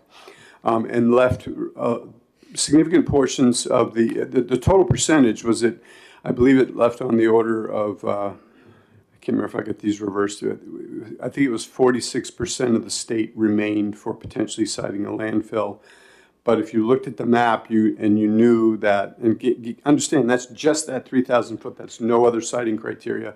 If you looked at the map, you would also recognize that much of the North Country was the White Mountain National Forest, where we know that soils are thin and bedrock is exposed, and aside from politically or legally being able to site a landfill there, it's also not a good siting location. So it eliminated much of the state, just that 3,000 feet. This bill does not suggest that. This suggests only the 5-year travel time, which of course is very difficult for us to map. We have expressed concern previously in previous bills that we don't know how much of the state that would eliminate. We believe that the language in our rules is quite protective because it allows us, looking at individual sites when they come to us for an application, to make a determination about two important things.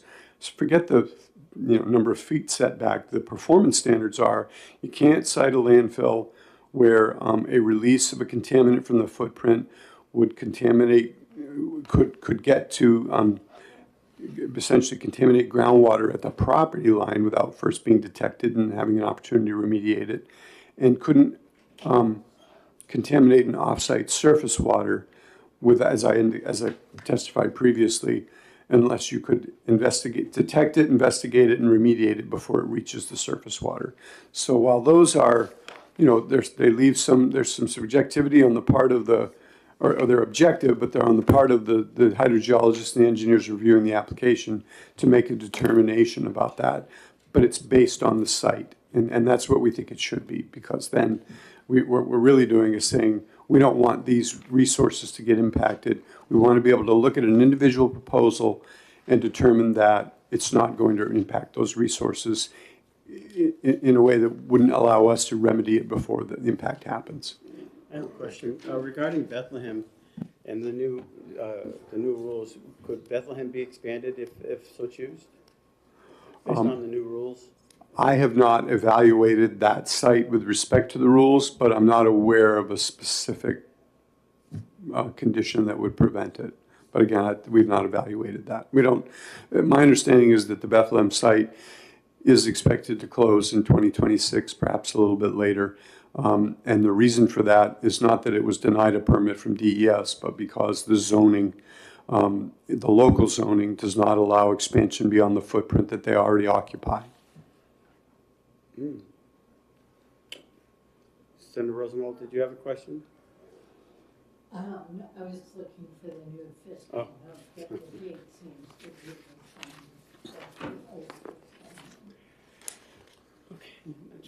Senator Pearl. Thank you, Director. You just inspired a thought. So we heard Mr. Value testify earlier about the expansion ability at the site in Rochester. Would it be possible for the community of Rochester to pass a zoning regulation that between now and when they were going to expand that would not allow them to do that? I can't comment. I'm not qualified to say whether they could legally do that or not. I know that when a community attempts to eliminate a facility by zoning, that can be considered spot zoning, and that can get them into some legal trouble.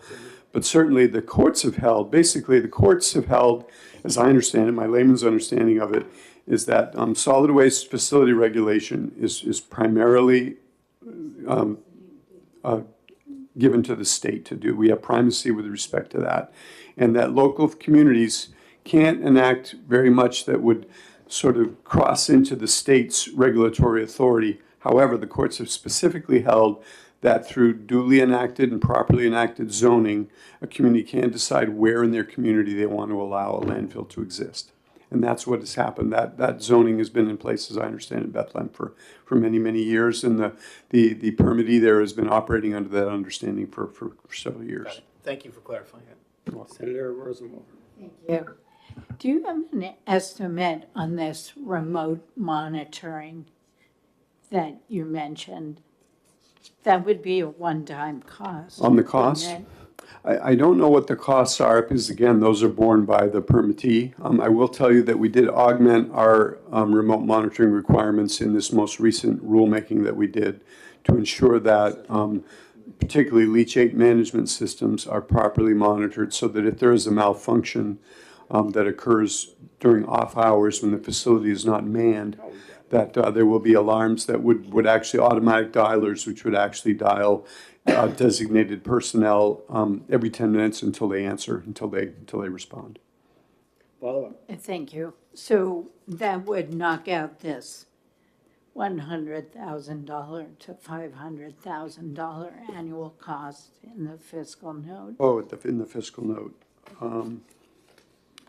Because you wouldn't need all these positions, you wouldn't need staff sitting at the I landfill don't 24 believe hours a that, day. I don't believe that the costs that we're identifying there are state costs. They are largely county and local costs, and they're, again, I admit, when we do a fiscal note, we're shooting in the dark. It's really hard for us to do these things. We do the very best we can.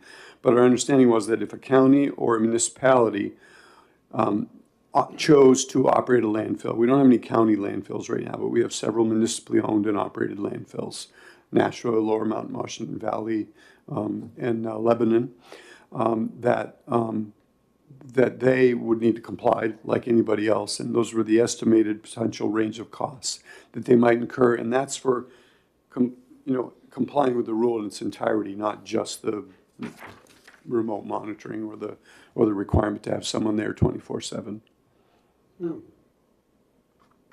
Further questions? Follow-up. Yes, thank you. So those costs, or at least part of them, are already going to be assessed on the localities based on the department's new rules. It's not because of Section 19. To the extent that they need to make improvements to their automated systems under the new rules, that's correct. They would incur additional costs. That's correct. This was making an estimate of the other requirements and requirements to potentially have a person on site 24/7. Okay, thank you. Seeing no further questions, thank you very much for your testimony and your time. You're welcome. Thank you. Appreciate it. Henry?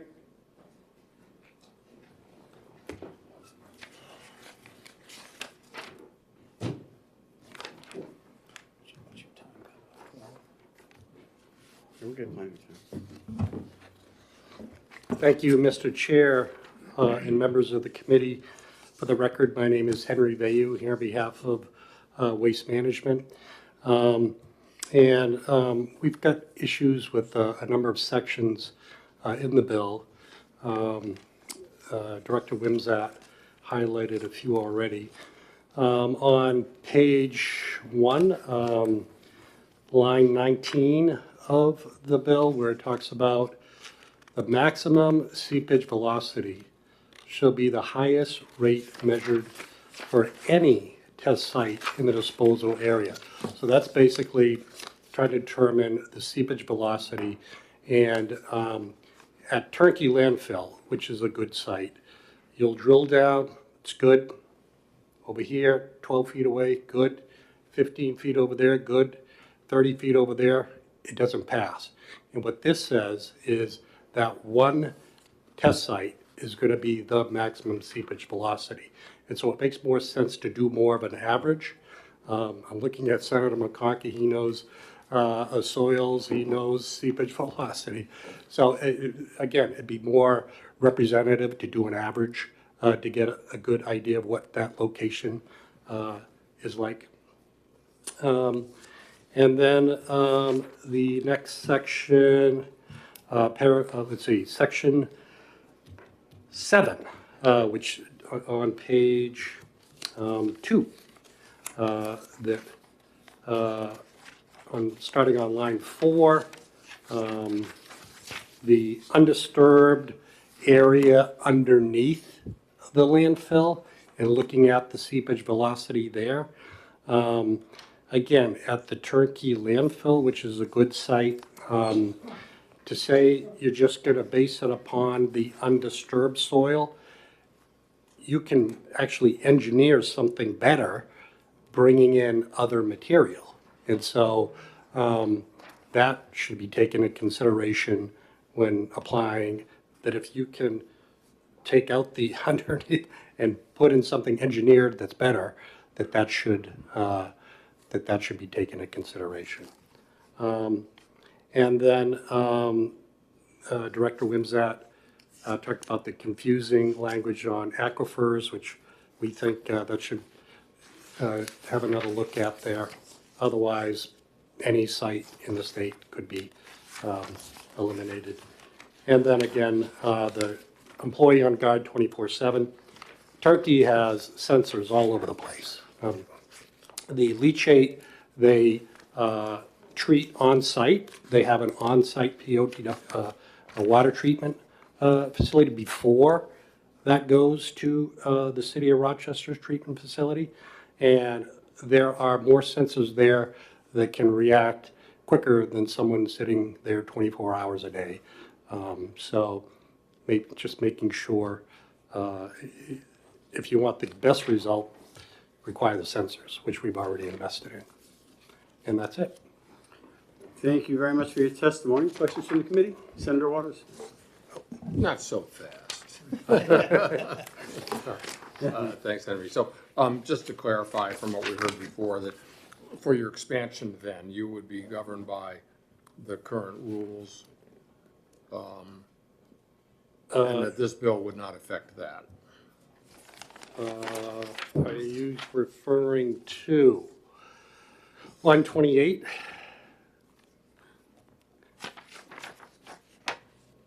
Right, and, but the question comes up, you know, if this is creating this new system, but you would be governed by the 500 minimum and the rules, if this doesn't happen. In terms of any expansion you would do. Well, it says per any proposed, so I'm looking at line 9, for any proposed new landfill. So for the existing permitted capacity that they have till 2024, right. I think, to your point, that would apply. To an expansion, I'm not so sure. Maybe that language, and maybe we can talk with Director Wimsatt, but I'm not so sure because it's not an entirely new landfill, but I think it just could be clarified. An expansion, you got to get a brand new permit because the permit that they have now to operate does not apply to what they're going to be looking for an expansion. So some clarity there, Mike, to your point. I know we've had this discussion in the past. If I may, given what it says on lines 28 and 29, that nothing in this would consider of expansion or modification, any landfill facilities, et cetera, Yep. which would be your proposed expansion. Yep. So when you did that proposed expansion, Yep. it would be governed in terms of setbacks by the existing rules now, the 500 feet, and you would not have to do any of these new requirements. Is this on the record? Yeah. In the legislative history? Yeah. So, and then, I mean, this might be an obvious question, that Waste Management isn't gonna build anything on sandy No. soil, right? No. I mean, it's just, that's not No. what anybody's gonna do. Right. All right, thank you. Further questions, Senator Rosenwald? Thank you. Now I'm a little confused because the last bill had that same nothing in this section shall prohibit expansion. And I don't think you raised any concerns about Waste Management's ability to expand its operation in that bill. So I'm confused as to why you're not sure that it wouldn't interfere with your ability to expand in this bill without more regulation. I'll talk with the legal beagles. Pardon? I will talk with the legal beagles and Okay. I'll get back to you. Thank you. No further questions. Thank you very much, Henry. Wayne?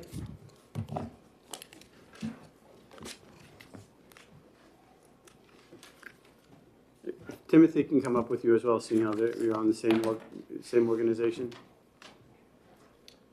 It's my lawyer, Yeah. one of our lawyers. They're gonna kick us out at 12 o'clock, so we still have I'll other try and go business. quickly.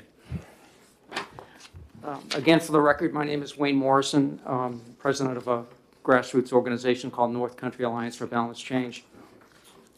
I'm handing around my testimony. I'm just going to hit a couple of highlights. First of all, on this, I know there was conversation back and forth about this operator 24/7 versus sensors.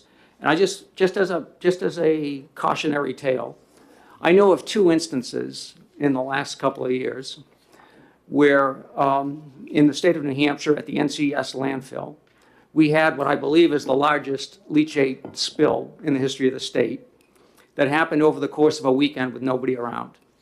A pool overflowed, and all weekend long, leachate escaped the tank, and no one was there to see it. And that was a pretty significant spill. Secondly, in the state of Vermont, same company was doing experimental work on some PFAS treatment at a landfill. I think it was in Coventry. Same thing, over a weekend spill. Equipment failed and a spill happened. So there's nothing magical about, we don't, our organization isn't getting any kickback for trying to get jobs for people to work 24/7, but failure of systems of monitors and happen. And we've had 2 examples of significant spills that occurred when no one is around just to watch them. And I don't know if, I believe in technology, and maybe there's sensors and things that work, but they didn't work in those 2 cases, and we should be concerned that 2 significant events happened and no one was around. And when I think about billion-dollar waste companies and the risk of this stuff, how expensive is it to have a guard or somebody there? And I don't think you have to have an engineering degree to notice that the tank is overflowing. I mean, what we're looking for is safeguards, and I think that's where that came from. And I'm not trying to be light about that. I mean, we're looking for a protection, and a lot of bad stuff seems to happen when nobody's around, and that's been problematic. So that was one thing. And then Director Wimsatt mentioned that in the new rules, there's a element in the rule that says we won't contaminate water. I think that's a terrific, emotional, great rule. But I don't know where the meat is on that. I mean, what is our position? How far back? How many years back do you have to be set back to feel like that isn't going to happen? What is the criteria? There's that commercial, where's the beef? And I think in that, saying that we won't contaminate water bodies is a great statement, but the devil is in the details, and how do we know that's really the case? And what's our position? What's our policy on what's the margin of safety that we want? And I don't know if it exists in current rules, and that's one of our concerns. So 227 to me offers, for a number of years, we've been kind of going back and forth on a distance setback and what's the best way to do that. I thought we had built consensus over a few years ago that a site-specific, science-based setback makes the most sense, because what we're really after is not, is it 3,000 feet? Is it 200 feet? Is it, whoever picks that number, we're hoping that that's enough. We're actual scientific, we have the know-how, testing the soils and the bedrock and understanding what the velocity is of how fast is it going to move and how much of the stuff is going to move. Seems to me that is a common sense approach. We could debate for a lot of times about, is it an average? Is it the highest? But moving to a science-based setback that reflects a policy from the legislature about we want to ensure that we have an ample margin of safety here, and we're going to use science to dictate that. It makes an enormous amount of sense to me. And for whatever reason, that specification has not made it into a new set of rules, and we have been promoting that. It hasn't come from a bunch of homeowners who don't know diddly about anything. We've hired competent hydrogeologists, we've hired wetlands experts, we've hired people that understand how to design and run landfills. And universally from what we see both in New Hampshire and what we see across the United States, it seems to me that best practice is having a site-specific setback distance. The details of that and working through the mechanics of that to get it right, sure, there's some debate there, but having an arbitrary 200 feet, 500 feet is wishful thinking. We don't know whether that's going to work or not. And hope is not a good policy. It's not a good strategy. We can do better than that. And therefore, Senate Bill 227 tries to address that. And there will always be debate. We are trying to move the needle from convenience and expediency and helping industry to get a site selected. We want that needle to be more balanced. Yes, if we need another landfill, we cannot. I think there's a reasonable debate that say, let's say that there is not a sufficient land mass in the state of New Hampshire to build a landfill safely. Well, my view is then we don't build a landfill in New Hampshire. And maybe it's incineration, and maybe there's some other way of doing it. I don't believe that's the case. I believe we have ample place to find. We don't need 500,000 acres for a landfill. We need a few hundred acres. And I don't believe the data says that if we make our rules a little bit more stringent, we won't be able to site another landfill in the state of New Hampshire. We don't, as Director Wimsatt said, in the history of the Department of Environmental Services, we've never had a greenfield landfill come through. I do got a question on that spill that you mentioned. Did they capture it, or did it go into some type of aquifer, or was there a catch basin to recover? That's a really good question, Senator. I don't know if we ever heard specifically what the extent of the exposure was there. There was a investigation. There was a report. I'm sure people would have complained if it went into the aquifers and stuff like that. Yeah, I don't know if we have a clear picture of exactly how much damage there was. I can tell you that it seems to me as a citizen that the first reaction is always the spill never left the landfill site. It was, no problem here. I'm a doubting Thomas on that, but I don't have the evidence to say otherwise. I'm running out of time, so I want to hear from Timothy, if you don't mind. Sure. Thank you. Thank you, Chairman and members of the committee, and for having this hearing on a very important piece of legislation. I'm Timothy Kopczynski, an attorney with BCM Environmental and Land Law, and we've been working with North Country Alliance for Balance Change for many years. And just to build off what Wayne was saying, I think it's important to view this bill against the backdrop of RSA 149-M, which is to protect human health, preserve the natural environment, and to conserve precious and dwindling natural resources. The current solid waste rules, meaning the ones that were just readopted in December 2024, don't meet the call of this purpose statement in RSA 149-M, which is why we need legislation like this bill. And the purpose statement of the bill actually dovetails perfectly with the purpose statement of RSA 149-M. In the treatise that I passed around to all of you, and I also emailed copies to everyone on the committee just before the hearing started, you'll see a comparison that we made of the current rules that were just readopted in December 2024 with the prior version of the rules. And in that matrix, you'll see that the current version of the rules are less protective than even the prior version of the rules. So I'd encourage the members to view that matrix. The bulk of that letter is filled with peer-reviewed scientific studies which support having stricter requirements, such as the setback requirements contained in this bill. I'm glad you're not going to be reading it to us today. No. To be honest, I don't know if I'm qualified to read all of the words in there. And then the last thing that we included in that letter is another comparison matrix that shows how New Hampshire's current solid waste rules compare to its New England neighbors.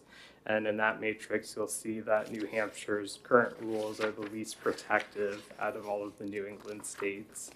And based on the recent changes in December 2024, that deficit has grown. Legislation like this bill is necessary to strengthen New Hampshire's standards and keep it from lagging behind its New England neighbors. And this bill is definitely a step in the right direction. If we maintain the status quo, landfill developers will continue to concentrate out-of-state waste in New Hampshire because it has the most relaxed standards. This bill will help New Hampshire achieve equal footing with its neighbors. And for these reasons, I, on behalf of North Country Alliance for Balanced Change, would encourage you to pass Senate Bill 227. Thank you for your testimony. Questions? Thank you very much. I have one more speaker, and then we're going to get kicked out of here, so that's why I had you both come together. But thank you for your testimony. Nate, with an E. Thank you, Mr. Chair. Nate Grace for the Business and Industry Association again. We oppose this legislation as well. I will be brief. Just everything that Director Wimsett said that were concerns and everything Henry said were concerns are concerns of ours as well. So reasons for us to oppose the bill. I also wanted to note a couple other things here. One, this bill appears to be stricter than the bill that was considered a few years ago, House Bill 1454, that was referenced. As far as I understand it, there's no 3-year credit scheme in here for distance from landfill to water body. So whereas that bill had apparently set up a system where DES could, under certain circumstances, give operators credit so they'd only have to have 2 years because they had some sort of monitoring system in place. That's not here. So we're talking about a strict 5 years from landfill to water body. And I think, from our perspective, we don't know of anywhere that would be available in the state to actually put a landfill if this were to go into place because of that 5-year limitation. Obviously, when you have a contamination, whether it's a leak or whatever the case may be, the properties of both the soil and the contaminant itself interact in order to kind of have that plume result in movement occur. And we know that outside activities can influence that. We've seen that in some developments in the southern part of the state where people, for instance, have applied for well permits. There's been a contaminant near but not directly under where their well is, and they have been denied those well permits because our understanding is that would draw the contaminants into currently uncontaminated wells. We've also seen in some areas of the state where we have an initial contamination plume, and that has moved differently than I think anticipated with the then best available science. So the concern here is obviously how is all this going to be evaluated in a manner that would actually allow some portion of the state to have a new landfill, and we just can't identify that at this time. So that's why we are opposed to this legislation. Happy to take any questions. I know you're on a time limit here. I am. Questions? Seeing none. Thank you very much. Thank you. Mr. Wimsatt, could you come back up? Is he still in here or did he leave? Senator Waters would like a quick question. What? Thank you, If he Mike. didn't sign up, he's Yes, not gonna leave. just because of what was said earlier about the process on the rulemaking, would you consider the rules that the DES developed to be science-based? I do. Thank you. Mike, I apologize. I skipped over your. Are you Mike? Come on in. You got. No. You're fine. Come on up. I thought you were marked off here. My apologies. Thank you, Mr. Wimsatt. Mr. Chair, I signed up as well. Tom's probably on there too. I'll be very brief. Yeah, you didn't sign up to speak. I said no? You said nothing. Oh, well, I would like to if that's possible. All right. Yeah, I'll give you time there, Tom. There again, my name is Michael Wright. I'm from Littleton. I'm here in support of this bill. Just a couple of points that I wanted to provide again some color, based upon some of the prior testimonies. As Director Wimsett mentioned, that 40% of the state of New Hampshire may be available to actually site a new landfill. So a new landfill would comprise of about 500 acres. So there are 6 million acres in New Hampshire. 40% of that is 2.4 million acres. And that means 0.02% of the available land would be what is required here. Or another way of looking at it, there may be potentially 4,800 sites that could potentially be for this new landfill. The other point that I wanted to talk about is in reference to the average. We talked a little bit about when it comes down to taking the average connectivity issues here within a property to be able to determine whether it's suitable. Now, there is, and this goes from, well, back in 1984, when they were actually citing the landfill up in Bethlehem, the consultant at that time, or the responsible engineer, he said about connectivity is that experience has shown that groundwater flow is preferential towards the coarser, more permeable sediments. That just makes sense. Therefore, any calculations towards future potential impacts of a landfill should use the more higher estimate of the hydraulic connectivity, not the average. When you take a look at water, when it flows, it's going to go and flow to the easiest location that's out there. So I think that's it on my side, and I'll let Tom come on up unless you have questions. So we're going to ask any questions from the committee. Seeing none, thank you. Thank you for your time. Apologize for skipping Yeah. over to you. No problem. I thought it was marked off. Tom? Yep, my fault, Mr. Chair. That's all right. You gotta. Apologize, we'll be I saw you nodding and all that, but you didn't. My bad. That's all right. Nice to see you again. Nice to see you, Senator Pearl, Senator Waters, Senator Rosenwald, and Senator McConkey. For the record here, my name is Tom Tower. I am a resident of Whitefield, New Hampshire, and I also serve as the Vice President of North Country Alliance for Balanced Change. Senate Bill 227, not unique. People have talked about it already. Little bit of history, right? Sponsored by a bipartisan group of both House members and Senate members back a few years ago.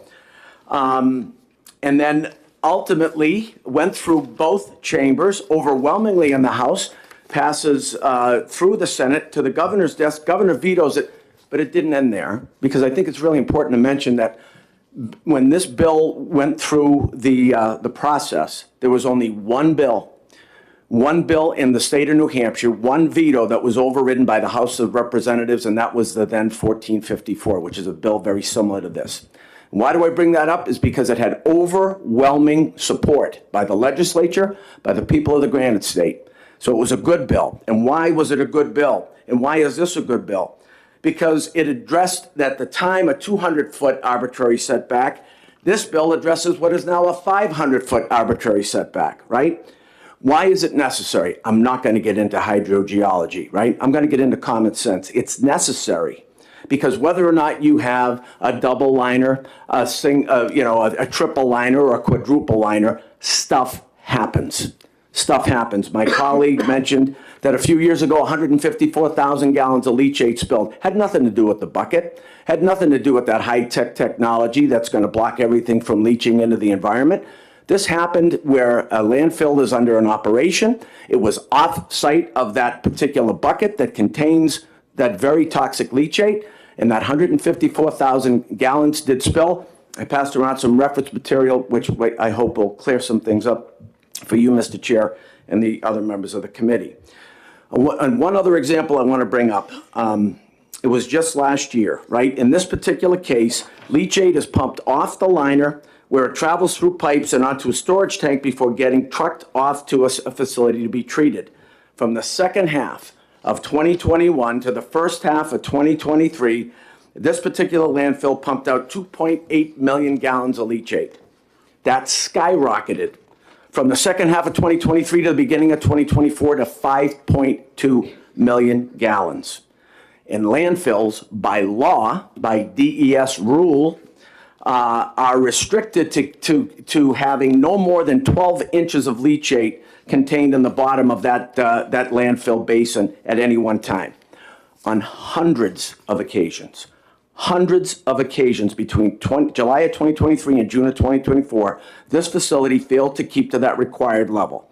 In one instance, that level was 116 inches or more than 10 times higher, call it 10 feet of leachate, 10 feet. So my point is, stuff does happen. The point is, we need to identify, we need to stop, and we need to have time to remediate to prevent a potential catastrophic situation or a potential Superfund site from occurring. And as the old adage says, an ounce of prevention is worth a pound of cure. And I'll leave you with this. Our governor recently said our natural beauty as a state is both one of our points of pride, but more important than that, she said, it's the bedrock of our unique quality of life here in New Hampshire. To me, it's pretty much common sense to say that our North Country, our Lakes region, our beautiful open spaces shouldn't be scarred by poorly envisioned projects that detract from our quality of life. What SB 227 does is ensure that projects are not poorly envisioned because it creates a buffer that is necessary to ensure that our environment, our water bodies are safe. And I am happy to take any questions. Thank you for being brief and to the point. We really appreciate it. Are there questions from the committee? Thank you, members of the committee. Thank you very much. 2 minutes to spare, all right. With that, we're going to close the hearing. Before we get kicked out of here. Finance comes in here next. Yeah, the three of us will be back here again this afternoon. Yeah. They kicked me out early. They kicked me out at 12 o'clock. Yeah, I listened to Deb. I do as I'm told. Yes. So on 236, your bill, on the energy programs. Mm-hmm.